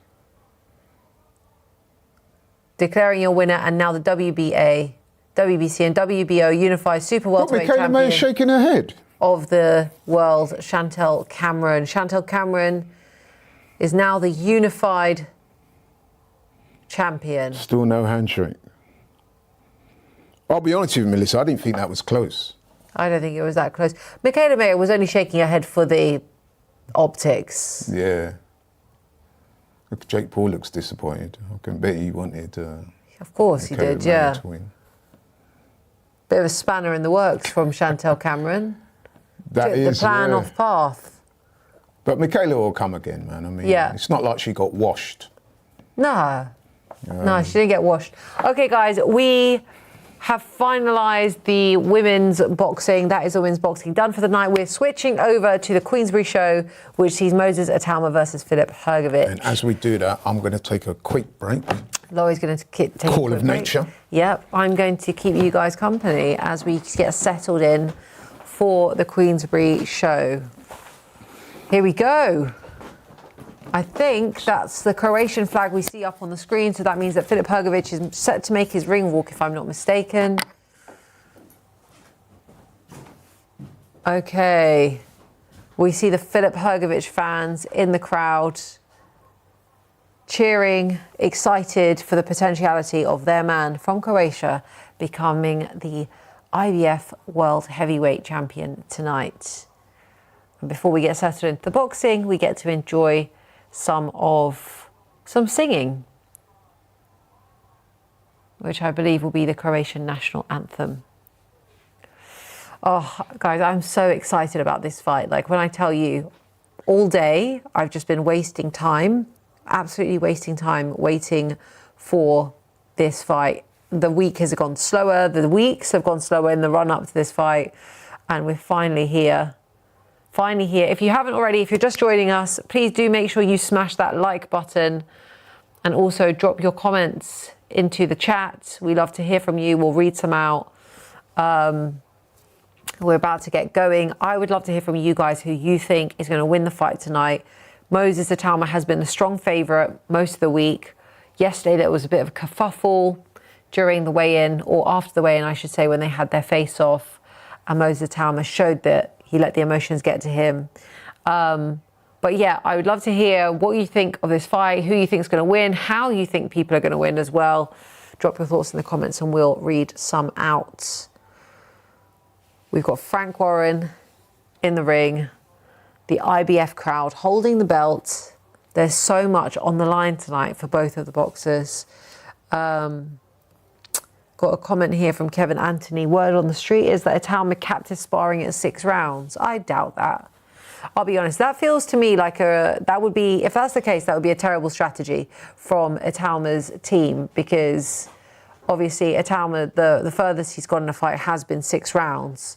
So it wouldn't make sense that they'd cap sparring at 6 rounds, because he needs to prepare for the fact that his fight tonight could go the distance, which is 12 rounds. He's never seen 12 rounds. So I'm sure in sparring and in training, he's been gearing himself up for a fight which can go however many rounds. And actually, that's a little bit of a concern for me, because if a fight has not gone past 6 in a fight, it's very, very different to when they're sparring. And under the lights, under that pressure, that's uncharted waters, and that could be a very, very big disadvantage. So, yeah, we're hopeful. Obviously, I'm rooting for Itauma to win.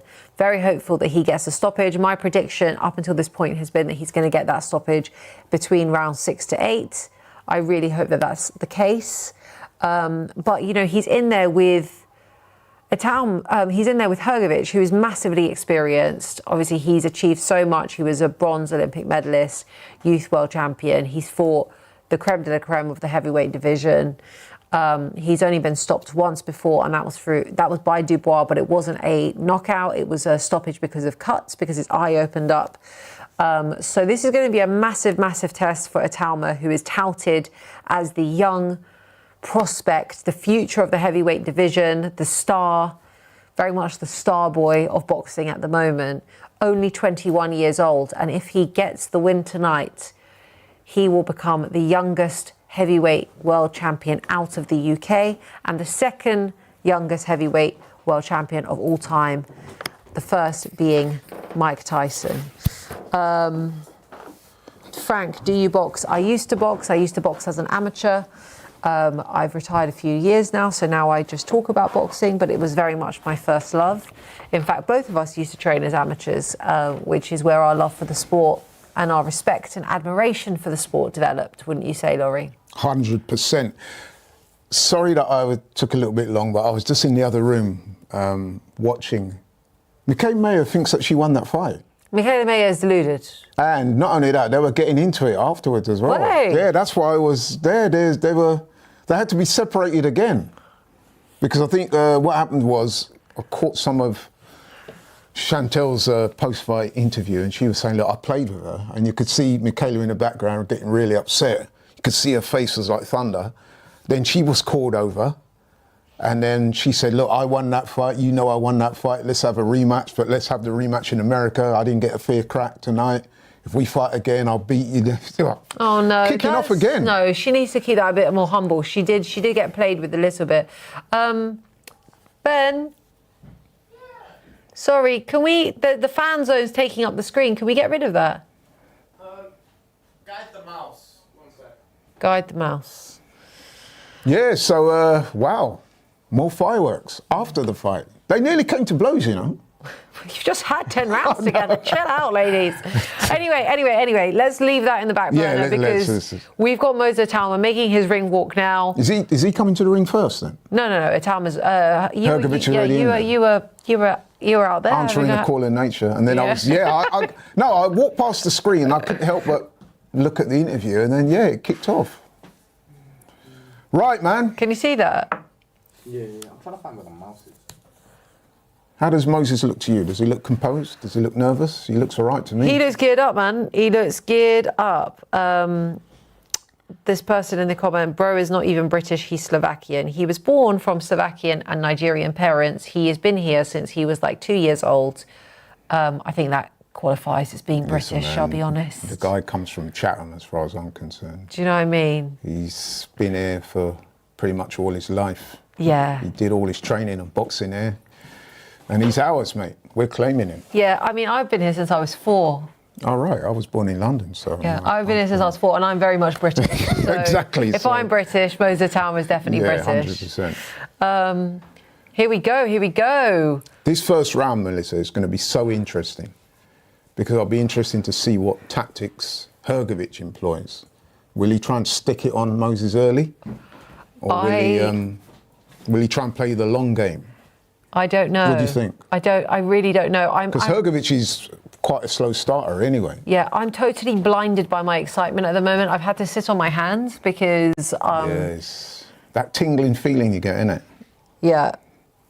Sometimes when we boxed as a team and I was an amateur, I used to get more nervous from my teammates than I did for myself. Yeah, because obviously when you're in there or you're about to fight, you're nervous, but you can control your emotions just that little bit more. It's different. And but when you're watching somebody else, it's different, you know? Yeah. Can we get that full screen?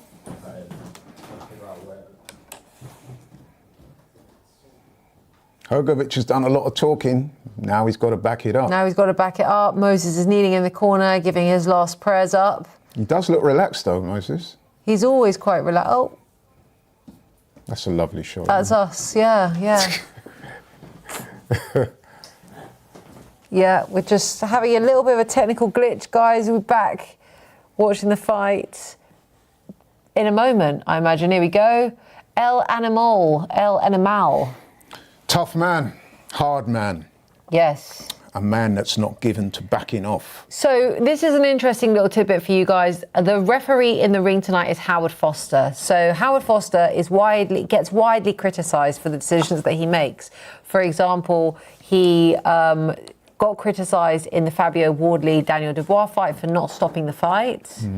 And yet he had criticism on the opposite end of the spectrum for, I believe, the Fabio Wardley-Joseph Parker fight, where he got criticised for stopping the fight too early.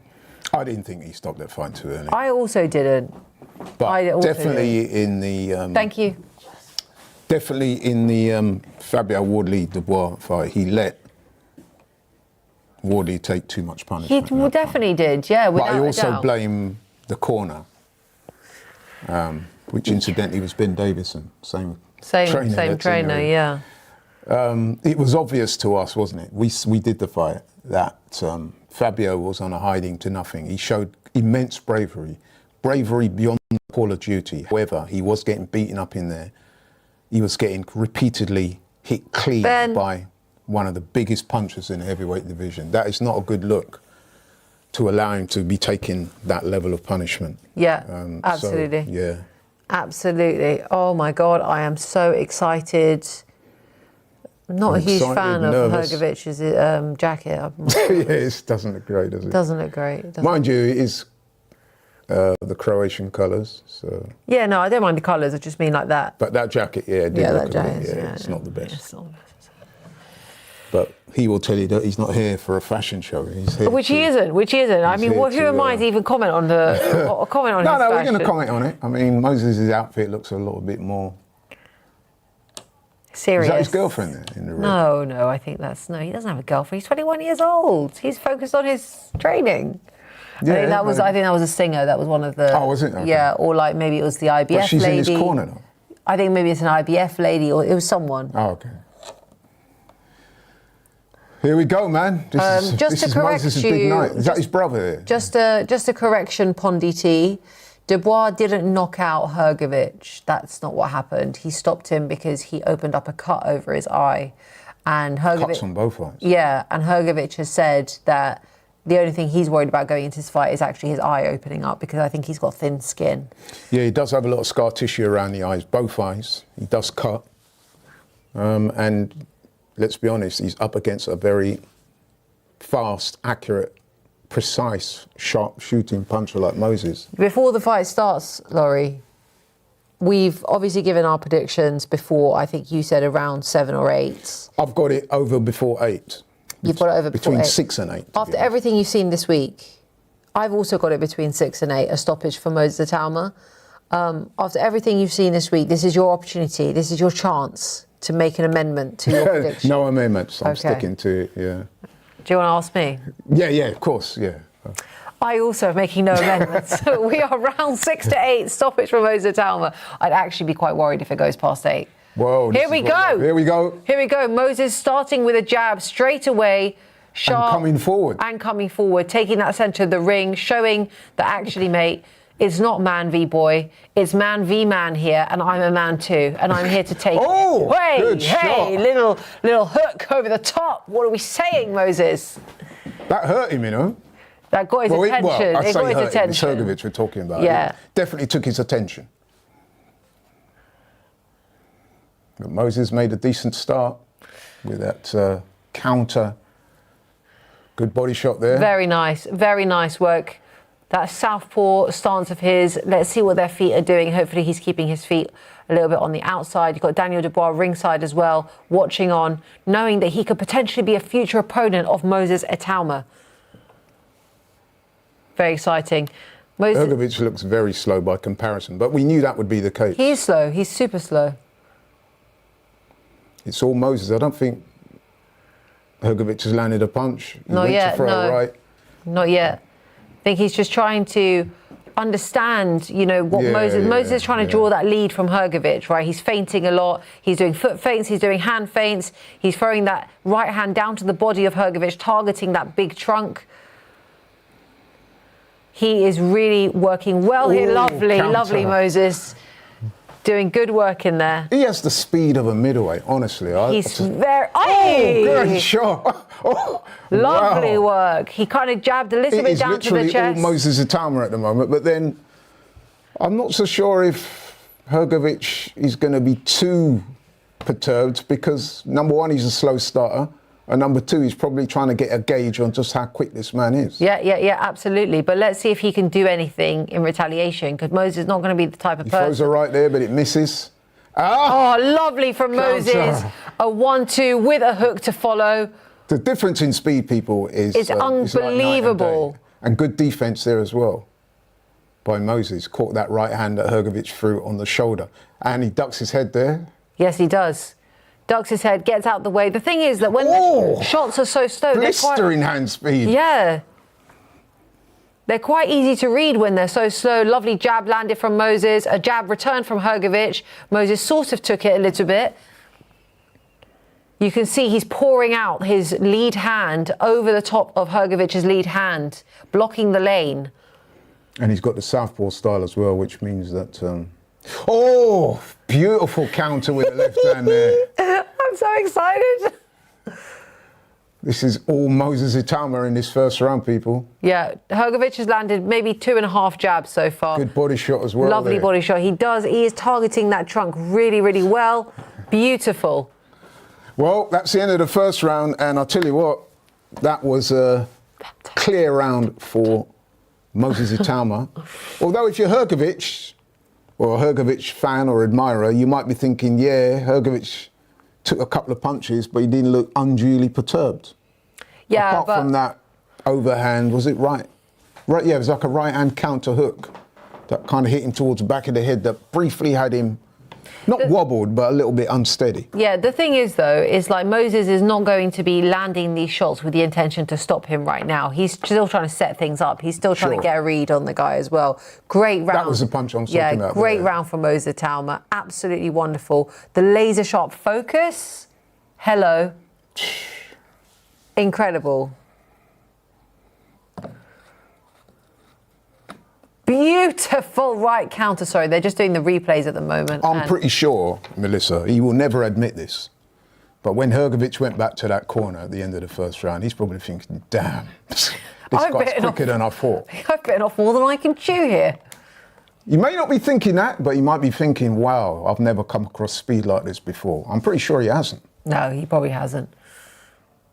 I mean, Moses' hand speed is just... And the foot speed is pretty good too. Yeah, it is. It is. It really is. But you can see that in the size difference as well, right?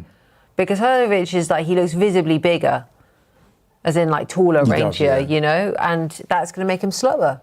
And he's... Oh! Was that a punch? Was that a punch? Is he going to call that? He is. It's a knockdown. That's a knockdown. Hrgovic, well, is he disputing it? He's not. So, a little in the short second counter round. And Hrgovic is put down. He's given a count for the first time in his career, Melissa. Yeah. This is very, very exciting. They always say it's the punches you don't see coming. And with the speed that Moses has on those punches, like you ain't going to see those punches coming.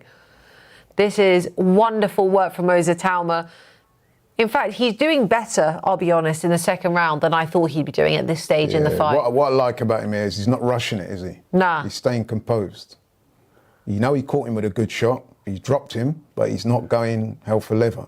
Oh, lovely work, Moses. Lovely work. Guys, don't forget to smash that like button. Drop your thoughts in the comments. What are your predictions? We're in round 2. Tell us how you think this fight is going to end. Oh, lovely little angle work from Moses and a beautiful left hand to the body. Oh, Hrgovic's feet are doing a bit of a little dancey dance, aren't they? Gorgeous. Moses is throwing that jab up top, that left hand downstairs, coming back with the sharp counters. The difference in speed, like unbelievable. Is like night and day, honestly. Unbelievable. Those like slight hands. And Hrgovic is backing off now. Yeah. Well, you would be, wouldn't you? Look at what he's taking. And the variety, up, down, up, down. Oh. Sorry, he just ducked under a jab and came up with a combination while stepping in as well. The skill that this kid has. Oh. Beautiful. Beautiful work by Moses here. He's really control. Oh my God, Hrgovic just looks slow as fuck. He's just. Oh, sorry, I shouldn't swear. Sorry, excuse me. He's just swinging wildly. He's swinging absolutely wildly. Do you think this is going to get to round 6? Well, Hrgovic is a tough man. He is a tough man, yeah. He probably could do, but... Oh, good shot by Hrgovic there. Decent. What was it? I missed it. A little right hand. Oh, was it? He's really just swinging, isn't he? Yeah.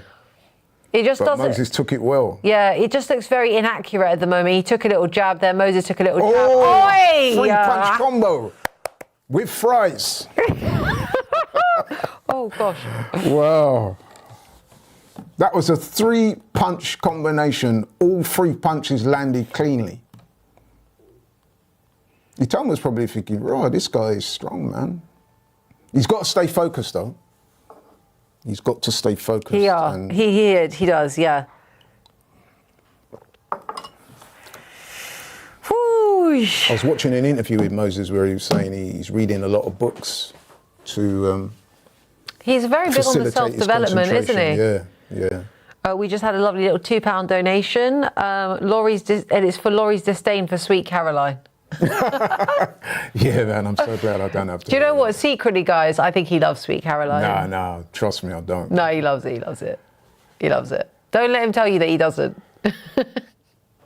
Oh, look at those. How much longer can even a guy like Hrgovic continue taking those? Oh, he is just too good. Moses is just too good. Hrgovic is, yes, Aaron. He's But we do have to absolutely be cognizant of Hrgovic can punch. He's a big, strong guy. He is gonna. Well, I say he is, but he may land. I think when he does. the game plan here from Moses is so good.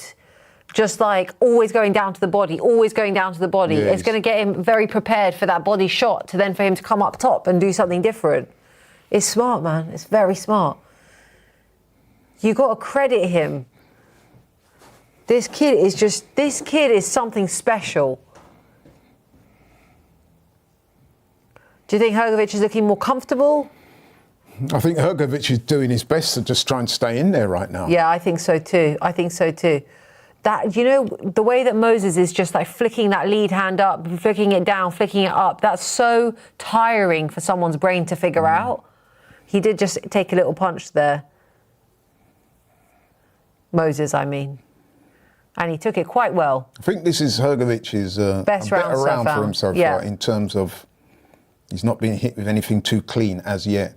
Yeah, Moses doesn't look as sharp in this round as he did in the prior round, and I wonder if he's just trying to slow that I think, pace yeah, he's down. got to try and pace himself, innit? Because when you're throwing those punches like that with speed and power, it will, you know what I mean, take it out of you a little bit. But I like what he's doing now. He's coming forward. Yeah, edging forward, not wasting his energy. Yeah, that's right. Just pouring that lead hand out.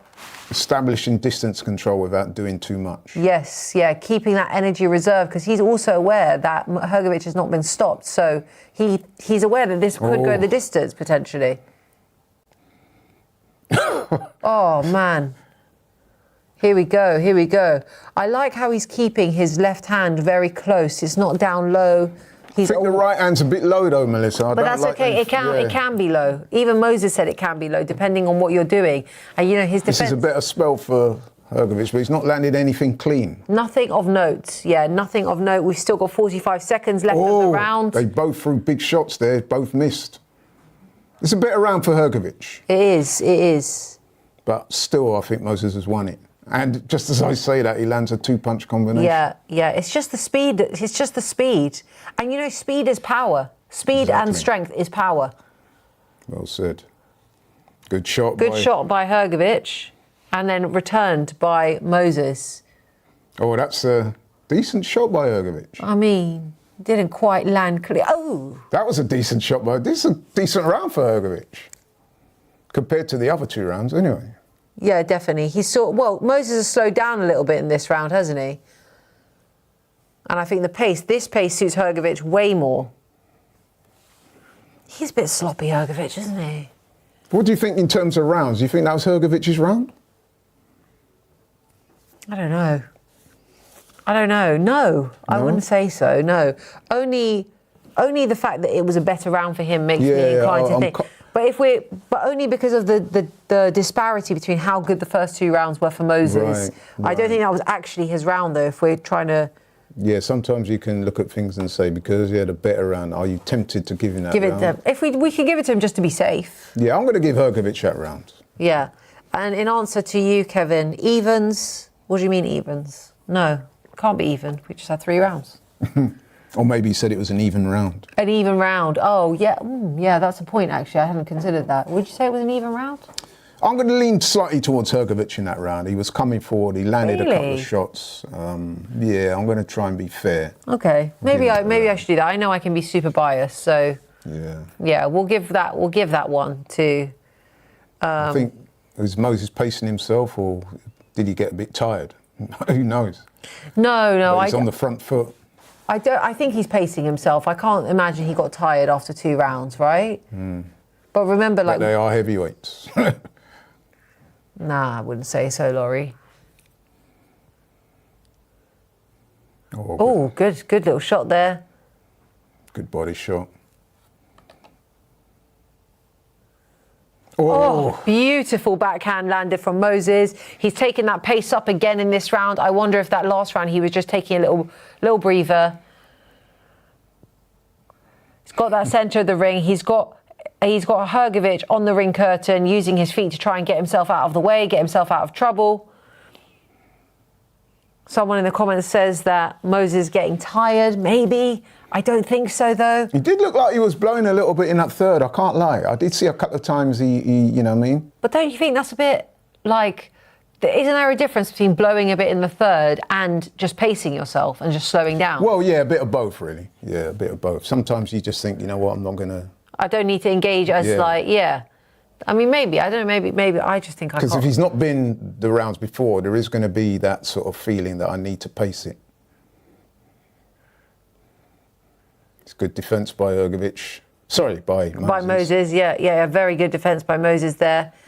Moses got that centre of the ring. But what's impressive about this is he's backing up a big, strong man like Hrgovic, forcing him backwards. I mean... Yes. That doesn't happen that often with a guy like Hrgovic. He's a very front foot. Good shot. Good shot. Good shot. Looking at this fight now, 4 rounds in, he's going to need something to get that stoppage. Going to set something up, so completely blind Hrgovic to what's coming to get that stoppage, in my opinion. Lovely counters. I love the way he ducks undershots and comes with straight back. With the left hand. He's got Hrgovic on the ropes practically, a couple of steps away from the ropes, I should say. Let me not be dramatic. Just feinting with that lead hand, keeping Hrgovic on that ring curtain, using that jab up top. I love the way he feints to go upstairs and comes straight down with a body shot. Yeah. Diallo in the comments says, looks like Hrgovic has got more in the gas tank, gonna go long. Could be. Could be. Could be. We know how tough he is. He is a tough guy. He's gone the distance before. He's gone all the way to 12 rounds before. Oh, and again. Moses has thrown the uppercut followed by a right jab or straight over the top. Oh, end of that round. Moses looked a little bit like, breather. He exhaled there. He did exhale. Cut on Hrgovic's eye. His eye's gone. The right eye is cut. Shouldn't smile. I smiled so broadly when I said that. The thing about Moses is he's got that certain type of innocence about him in the ring, is that he doesn't disguise things very well, does he? So I guess what I mean, some fighters, they would never have done what Moses just did there. What, that side? The round went and he sort of went, whew.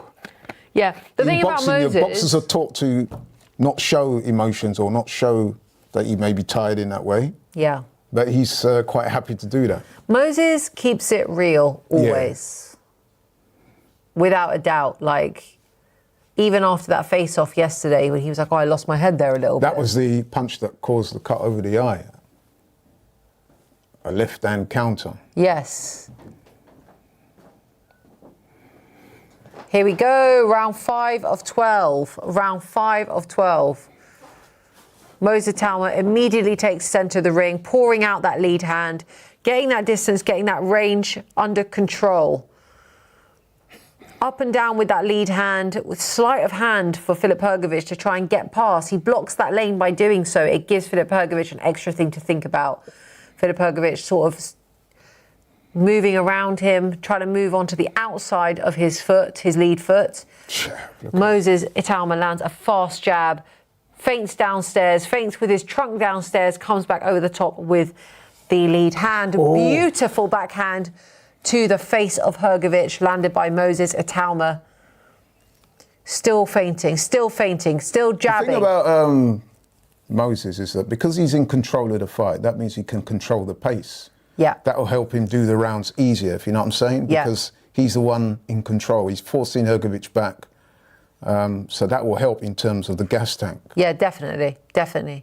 It's when you're being forced to do things that you don't really want to do. That's when the gas tank drains quicker. Yeah, this is a great tactical round for Moses, just like jabbing, pouring, keeping Hrgovic thinking, keeping him thinking so he doesn't try and throw anything too big. He did just throw a backhand there, Hrgovic, and Moses slipped it.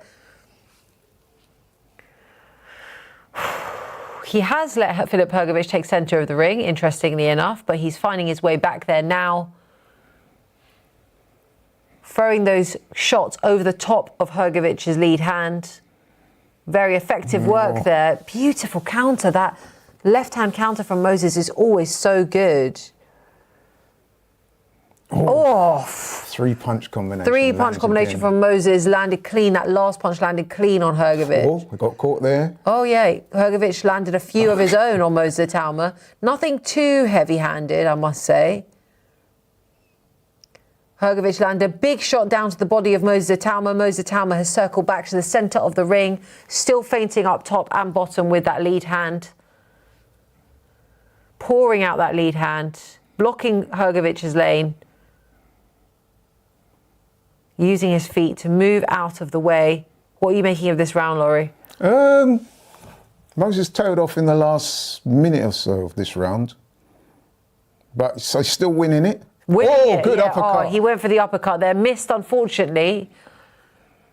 Just scraped past Hrgovic's nose, that uppercut did. Hrgovic has tried to throw a couple of shots, land them. Moses, for the most part, has kept his defence quite tight. Is Moses looking a bit tired? No, his gum shield just came out of his mouth a little bit there. He was just trying to put it back in. Oh, he hit him with a good counter there. Did you see that? The next kind of... Lovely uppercut from Moses Itauma to finish the round. And with that combination at the end, I think Moses won the round. It was starting to look a bit like it could go the other way. No, Laurie, come on. No, there was a period in that round where Moses switched off a little bit, if you ask me. I don't think he switched off. I think he just slowed down a little bit. Or did he pace himself, you know what I mean? Yeah, I'd love to know what Fabio Wardley was saying right now. He looks like... He looks well, but that nose does look pretty banged up. Yeah, but it always looks a bit... How do you think... You mean he looks like he's got things fully under control? Who, Moses? Yeah. Yeah, definitely. And now he's not blowing, is he? I know, and he's pulled out that uppercut, that same uppercut that stopped Jermaine Franklin. How did Hrgovic stand up from that? I mean, it stiffened him, but it didn't drop him. And this is what I'm saying about Hrgovic. But it's cool. That was the first time he pulled out that uppercut. That was the same uppercut that stopped Jermaine Franklin in round 5 of his last fight. He's got all the shots, this kid. Yeah. He's got it all. Straight into the centre of the ring with that feint. Doing brilliant work here. I wonder what the viewers are scoring it at this point. It must be giving all the rounds to I've got it 5-1. So. Yeah. Or is it 4-1? Because this is round 6. Yeah, 4-1. I think you've got it. Oh, that was a gorgeous shot from Moses Itauma. We saw Filip's head snap back there with that shot. He's one tough man. He's one tough cookie. He is a tough cookie. Moses really needs to take a little bit more out of the trunk, I think. A few more body shots. Yeah. Slow him right down, weaken him up. Focus on that space above the eye, the one that you know where that skin is thin. Good, lovely defence from Moses, I must say. Yeah, I like it. So Aaron in the comments says 5-0 to Moses. Anybody who says different is high. Well, maybe we was being kind, but I did give Hrgovic, there was one round, I think it was the third. We were just trying to counterbalance our bias, basically. Lovely uppercut. Oh, good shot by Hrgovic there. Lovely uppercut from Moses as well. They both landed, yeah. Gorgeous. I'm loving this jab downstairs, the backhand down, the jab upstairs, the backhand downstairs by Moses. I think it's working stupendously.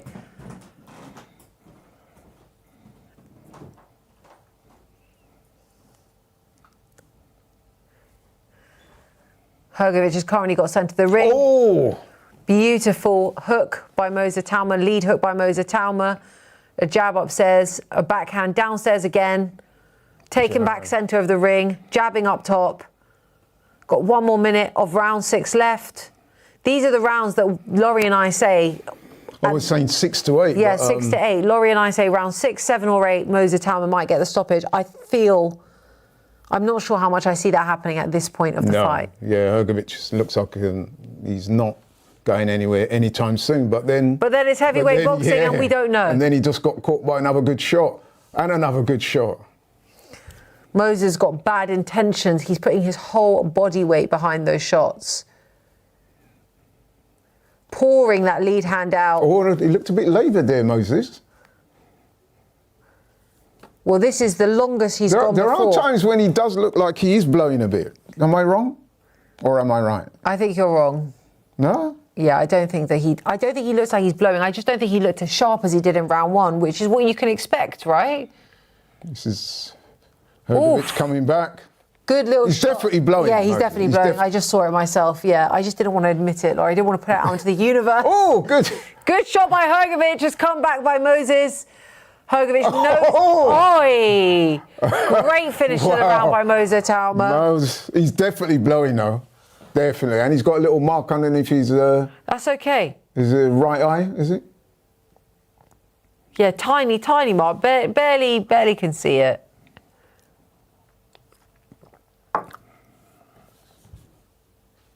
Yeah, that was a shot that Hrgovic hit him. They both landed, but Hrgovic landed a good right. But then back came Moses. Do you know what though? For those who say, "Oh, he's never been tested. His chin's never been tested." I mean, that was a good test. It was, yeah. Don't want to take too many of them though. He definitely looked like he was blowing after that 6 rounds. I think the word blowing's a bit strong. Like, he looked a bit more laboured than before. But he looks all right in the corner. That's the main thing. That's the main thing. I think what it is with Moses as well, he's got that fast twitch energy in it. Everything he throws, well, most things he throws have got power and speed. Yeah. That can, you know what I mean, affect you when the fight goes longer. Yeah, agree. Here we go, round 7, guys. Round 7. So I'm just fixing my tech over here.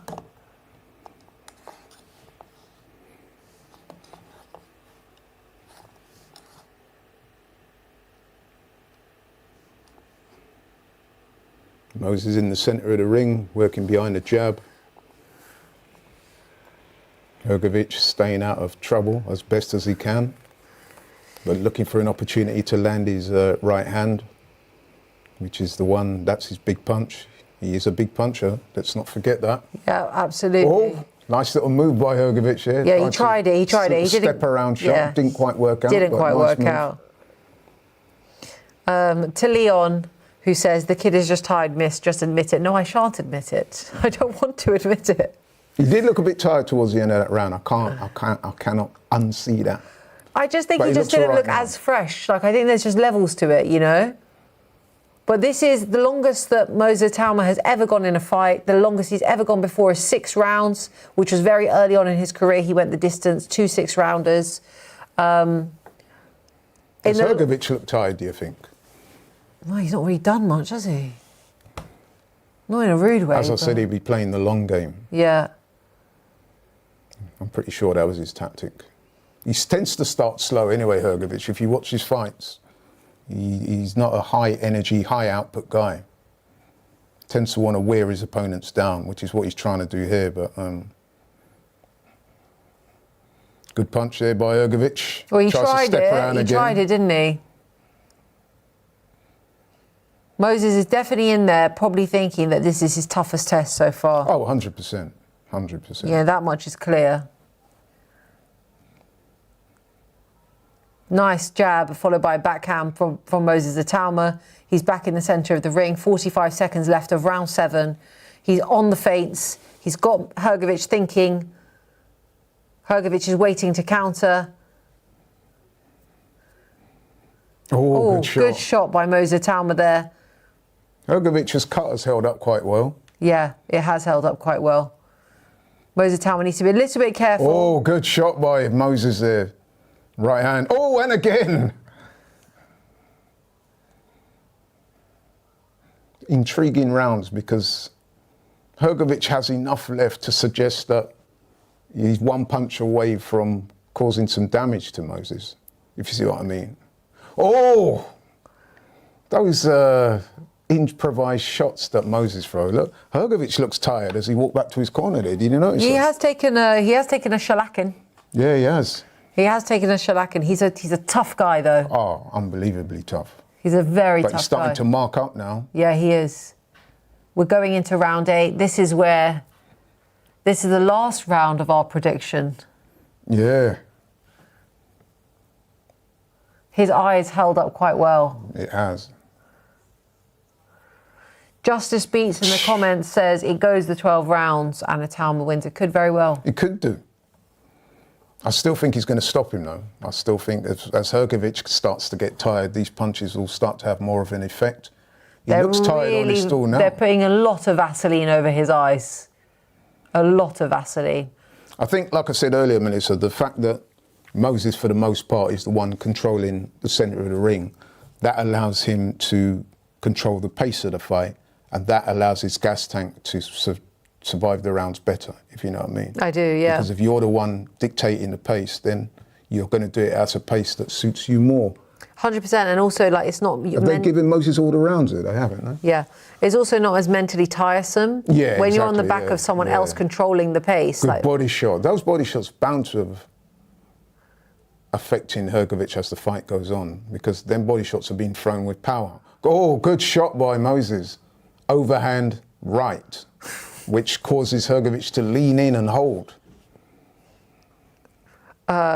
someone in the comments said, "What the F is Hrgovic's head made of?" Gosh.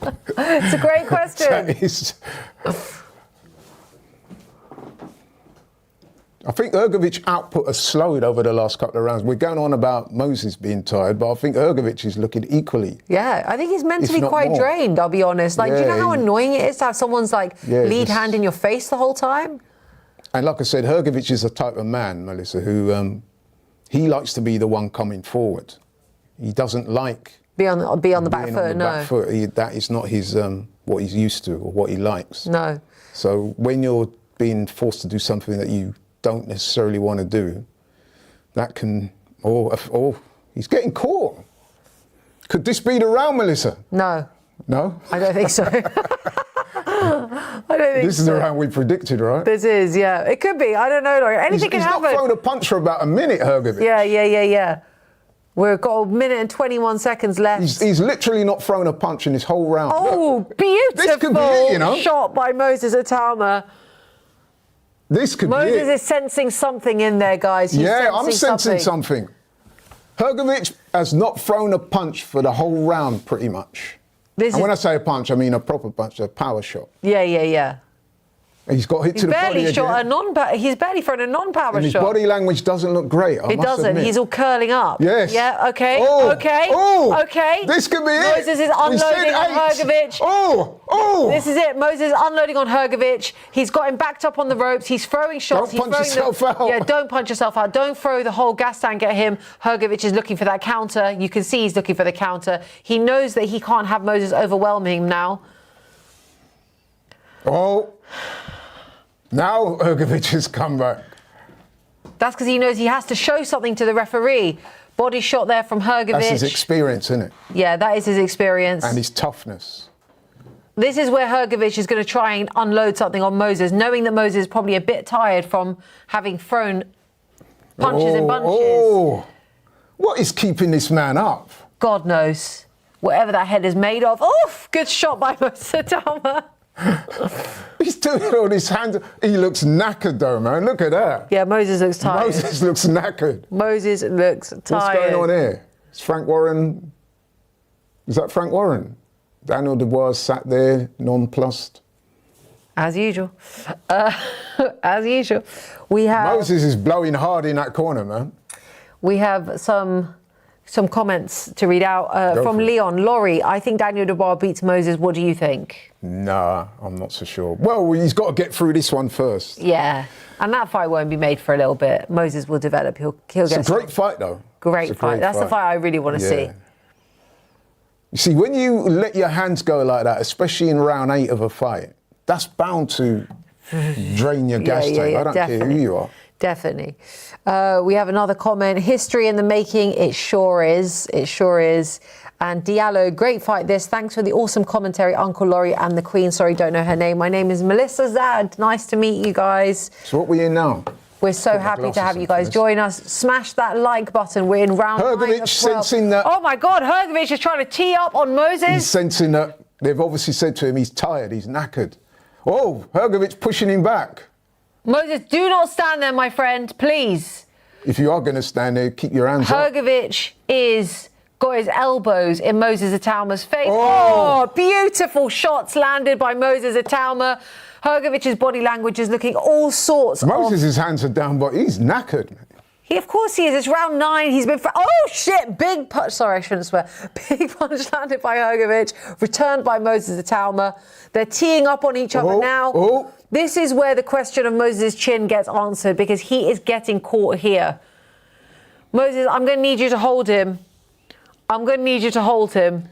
I think if I was Moses in his corner, I'd be saying, don't load up on your shots now, man. Just use your jab, stay out of trouble, because he's knackered. Look at his legs, Moses. Oh, jeez. Oh, no, I don't like it. Moses is looking tired in there. This is where it could get problematic. I did say I'd be worried if it goes past 8 rounds. We're in round 9. We've still got 4. And he's grimacing. What's up with... Look at his leg.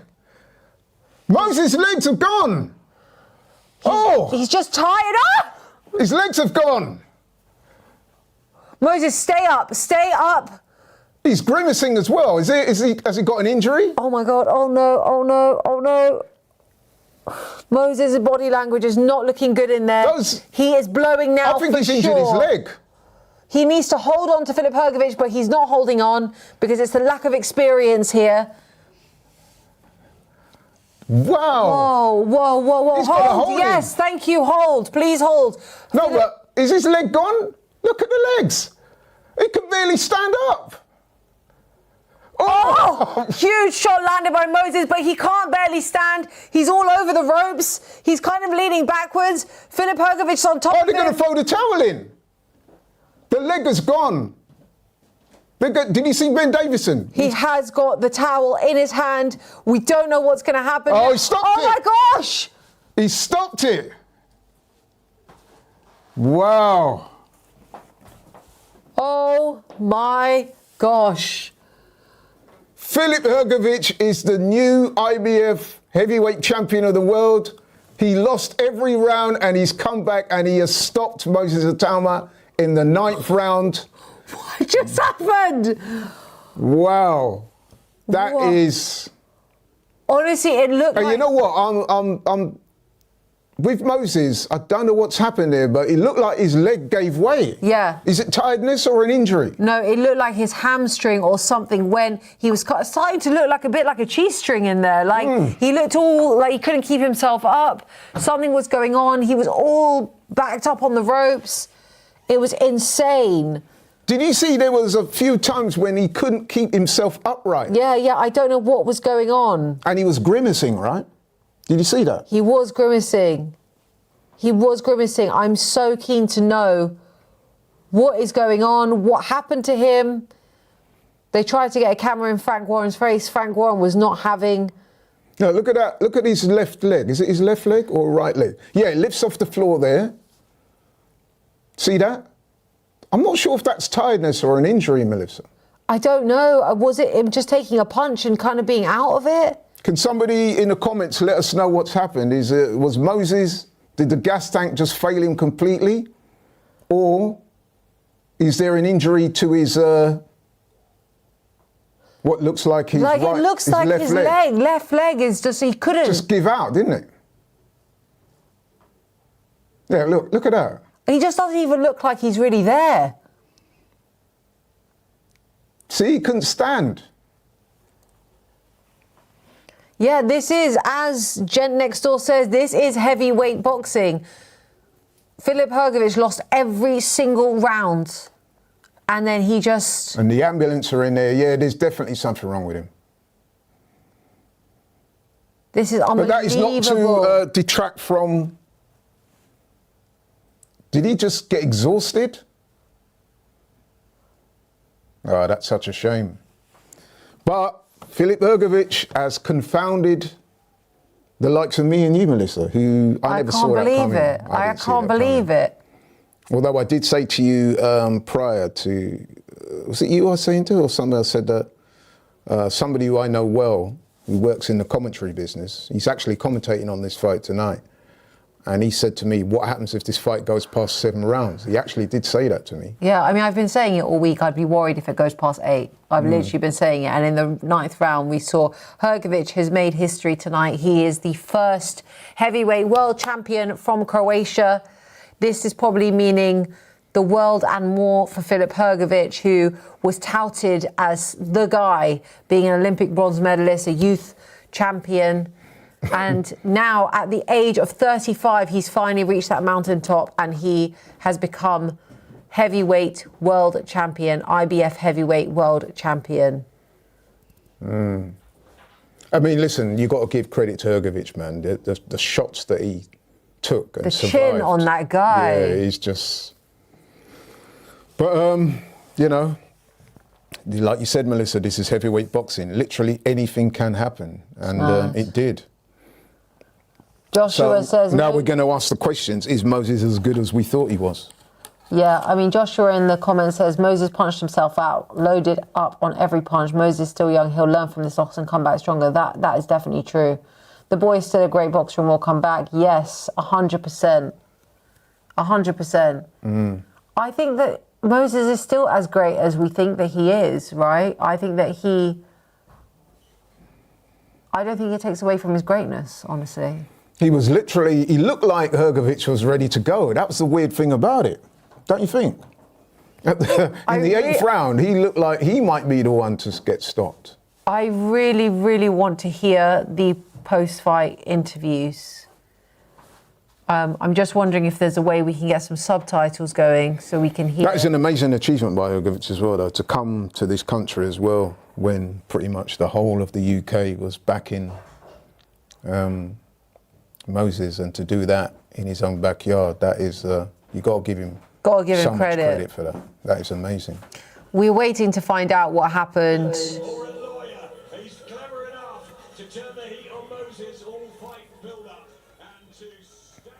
We're waiting to hear what happened. We're not going to get copyright for this one. I don't think it's loud enough to keep up. Shall we ask the comments?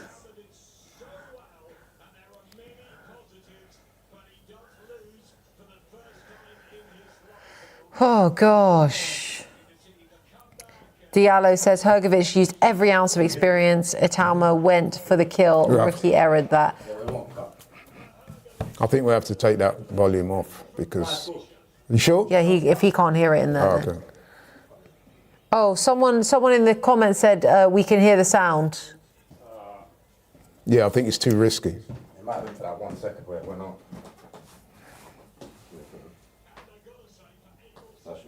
It shouldn't come through. Guys, we've just turned it down. Do let us know if you can still hear it, because that would be a big help to us.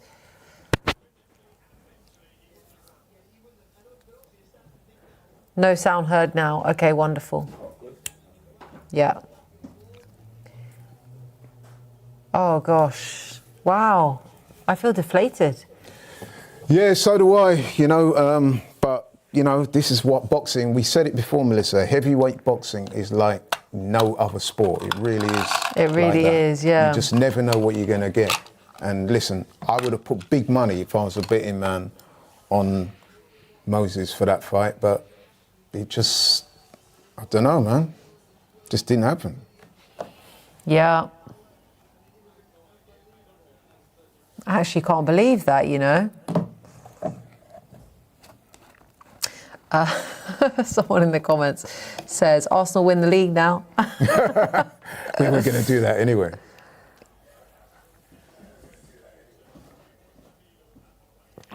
This is going to mean such a great deal to Hrgovic. You know what, in the long run, that might be good for Moses, you know. I guess this shows that he wasn't ready after all.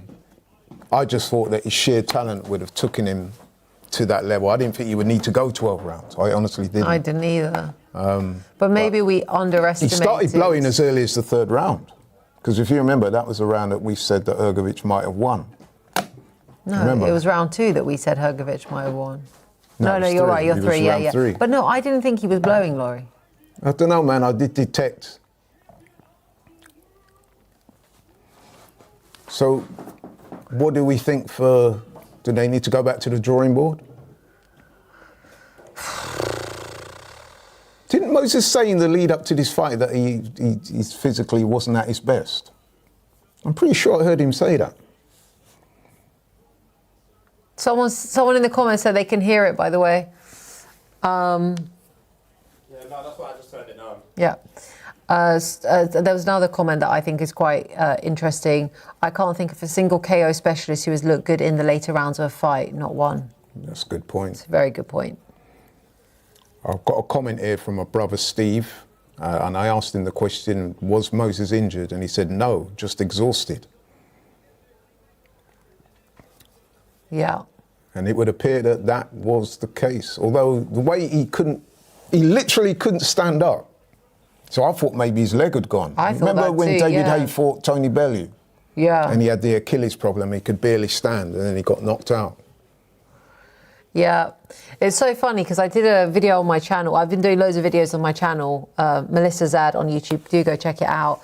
And someone in the comments really got into it with me and was like, Really? I can't wait to come back here on Sunday and tell you I told you so. And I know he's going to be coming for me tomorrow. Yeah. Mind you, that's how it goes, isn't it? Yeah. Because I dare say, had you have got the result you thought you would have got, then you would have been letting him have it and said, that Oh, guy 100%. that, yeah. So me arguing all's in the fair in love and comments. war. Me arguing in the comments is my favourite thing to do. I think what you can say, though, is the toughness of this. Very few people would have done that because they're not as tough as him. Philip. Yeah. Yeah. Wow, Philip is just doing his post-fight interview now. He's, giving credit to the things and people that are important to him. I'm really keen to hear from Moses' corner after obviously. Can we get the subtitles, Ben? There's no subtitles on. Oh, okay.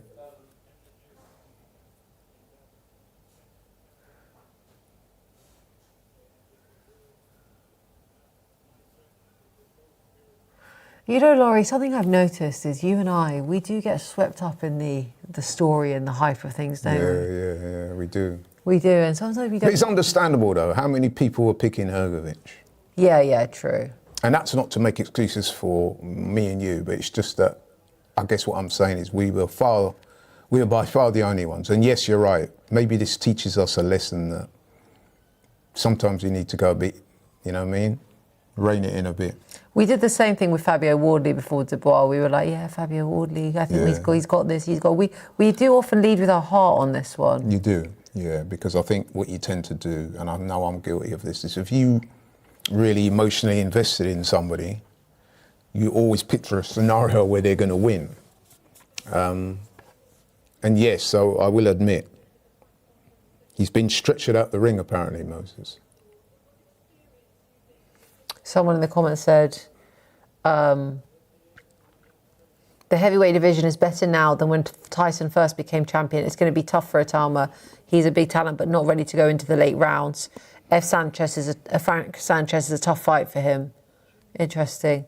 Then somebody else said, Hrgovic said it wasn't him in there, it was God with him in there. Yeah, this is interesting.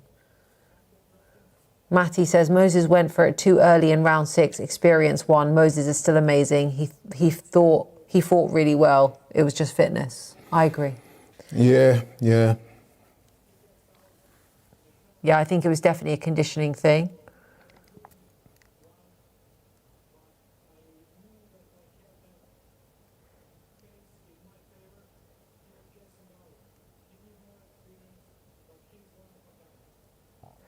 Oh, wow, we're getting some strange comments here. So Colin Scott says... We're going to get it, man. No, not right. for us. But Colin says they're hiding Moses. They're hiding him, as in they're not showing him. People thinking that he's like very badly injured, like got an issue going on. Zeb says Itauma has a brain injury, rapid, blinking, and legs totally gone. Oh, damn.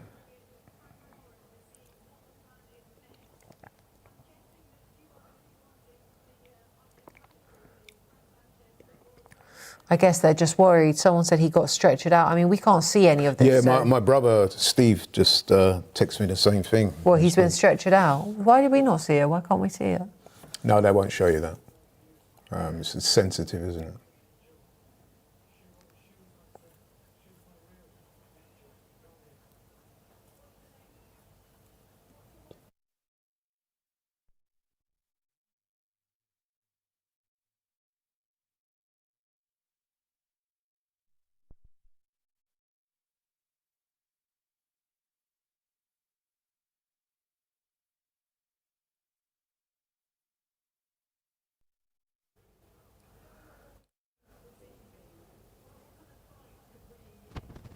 Someone said he was blinking rapidly while being examined by doctor. Seen it before. Brain bleed. He won't box again. I mean, we hope not. Obviously, we That's just so hope sad. If that is true, if that is true, that's really sad. We're really hoping that's not the case. He's only 21 as well. Yeah, really hoping he's not the case.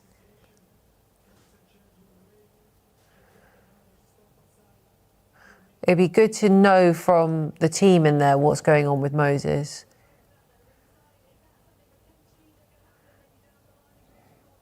Ajit Caballero is coming into. He looks a bit round, Ajit. Looks very round. Maybe he's been on the same juice as Jake Paul.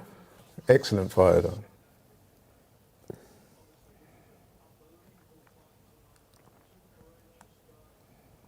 Imagine winning the title in your first defences against Ajit Caballero after having come to England to take on Moses.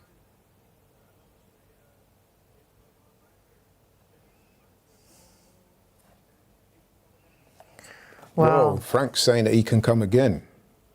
Who can? Moses? Yeah.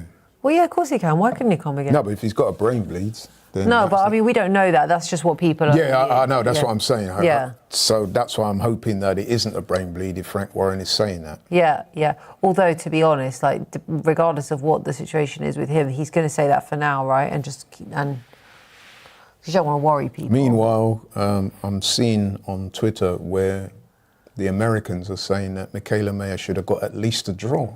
Nah. They said leg injury, apparently. It looked to me like a leg injury because the man could hardly keep himself upright even when he threw a couple of punches. It looked like a hamstring problem on the right leg. That's what I thought when I first saw it. But obviously, you know, when you're that level of fatigue as well. Exactly. Yeah. Oh, what's that? Ebony Bridges and Shannon Courtney going at it? Are they? Let's see. Shannon Courtney is one of your favourite women fighters, apparently. Yeah? Yes.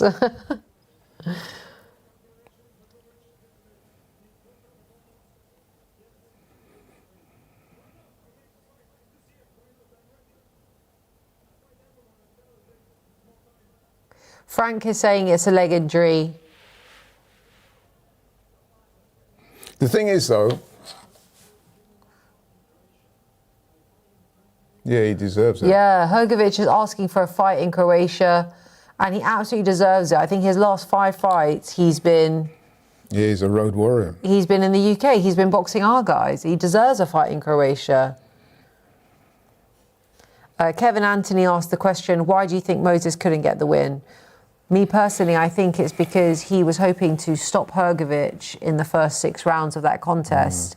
And he pulled out the stops to do so. And I think if it was a guy who is less tough than Hrgovic, he would have stopped him. That's right. But unfortunately, that didn't happen. And then his gas tank depleted. And I have been saying all week, if this goes past round 8, I will be nervous. And by round 9, he was completely depleted. I'm not sure what happened to the leg. I'm not sure what happened. He took a couple of blows. They didn't seem like crazy blows to me, but obviously if you're fatigued...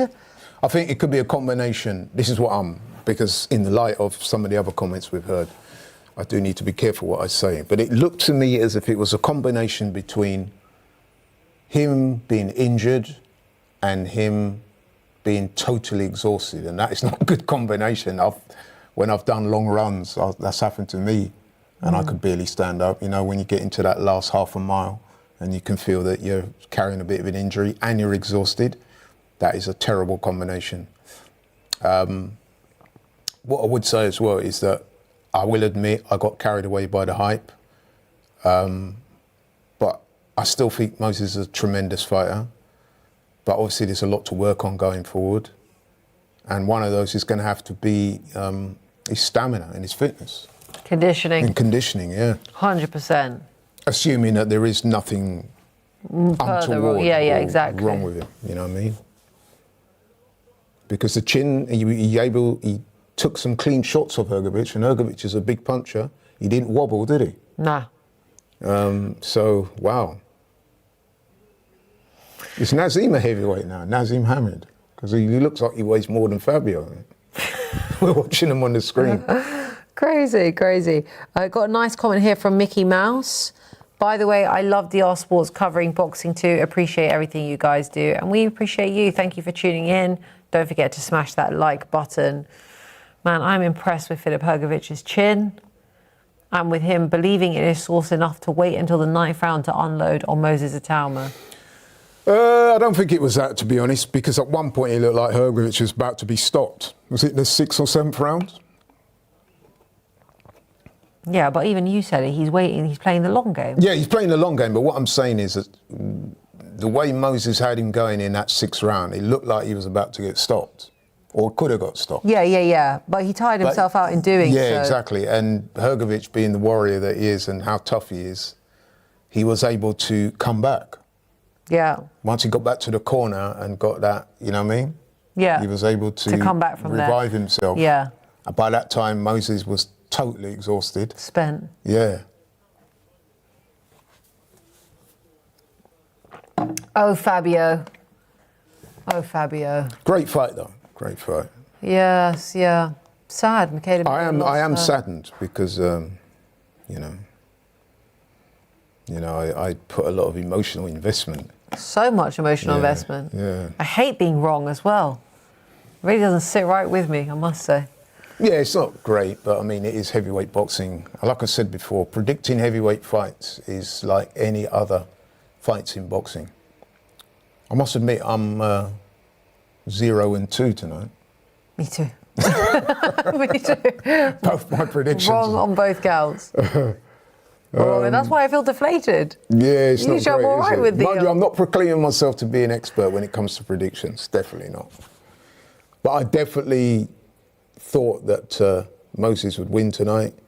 I'm so sad for him and all his camp and all the people that, follow him and stuff like that. But you've got to give credit to Hrgovic. Absolutely, you've got to give credit to him. He made history tonight, man. He made history tonight. And he did it the hard way, man. He did it the hard way. Yeah, he did it on the road. Yeah. And you've got to give him his props. He's 100%. Been around a long time. What is he, 35 now? Yes. Something like that? Yeah, he's 35, yeah. Yeah, so he's been on the road. I mean, this is a man that was highly touted when he came out of the Olympics. People said that he was the next big thing. Didn't quite happen for him. He only lost that one fight. That was the Daniel Dubois on cuts. He's probably right now, I would say, the toughest man in boxing in terms of his chin. The toughest man in boxing in terms of his chin? Yeah, I would say so, yeah. He's never been down, Melissa. And you think about it, he's been to the top as an amateur. He's been to the top as a professional. You think of some of the fighters he shared the ring with. Zhili Zhang, notorious big heavy puncher. Daniel Dubois, big heavy puncher. None of these guys have been able to drop him. He fought in the WSB as well for Croatia.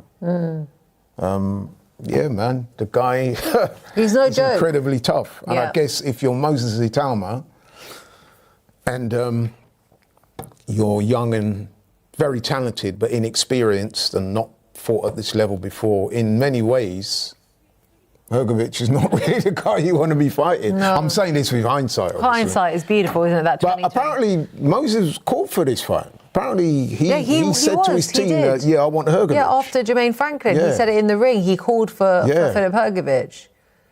Sometimes Interesting. People get it wrong, don't they? The same way Fabio Woodley called for Daniel Dubois. He Yeah. got it wrong too. You know what they say, don't And they? they're Be both on the careful what you Ben wish for. Davidson camp. What does that tell you? Yeah. You know? Be careful what you wish for. Yeah, That's what I it think tells Ben you. Davidson's going to get a lot of stick for this because I think that people are going to say that they didn't condition him properly, they didn't train him enough for the later rounds, they thought they could get him out of there, etc. people have been making in the videos I've done all week. They've been making comments. They've been making comments saying that Ben Davison doesn't adjust when things aren't going to plan. He doesn't adjust well, and I think that this is, some type of proof of that. Yeah. I think that 6th round was telling, though, innit? Because Moses emptied the tank. And we've seen this before in boxing, when you're on the verge of stopping somebody and you just let everything go. If somebody survives, not only is it physically debilitating, but mentally as well, because you've just landed upwards of 20-odd shots on a guy. They're not going anywhere. And they're not going anywhere. You're knackered. And then the bell goes, and you've got to get up for the next round, and this guy's still coming forward. I mean, he still looked there. Totally out of it. Yeah, he just did not look like he was there. And yeah, I mean, you remember when Anthony Yard went across and fought Kovalev, and he emptied the tank in the 8th or something, and then he got stopped on a jab.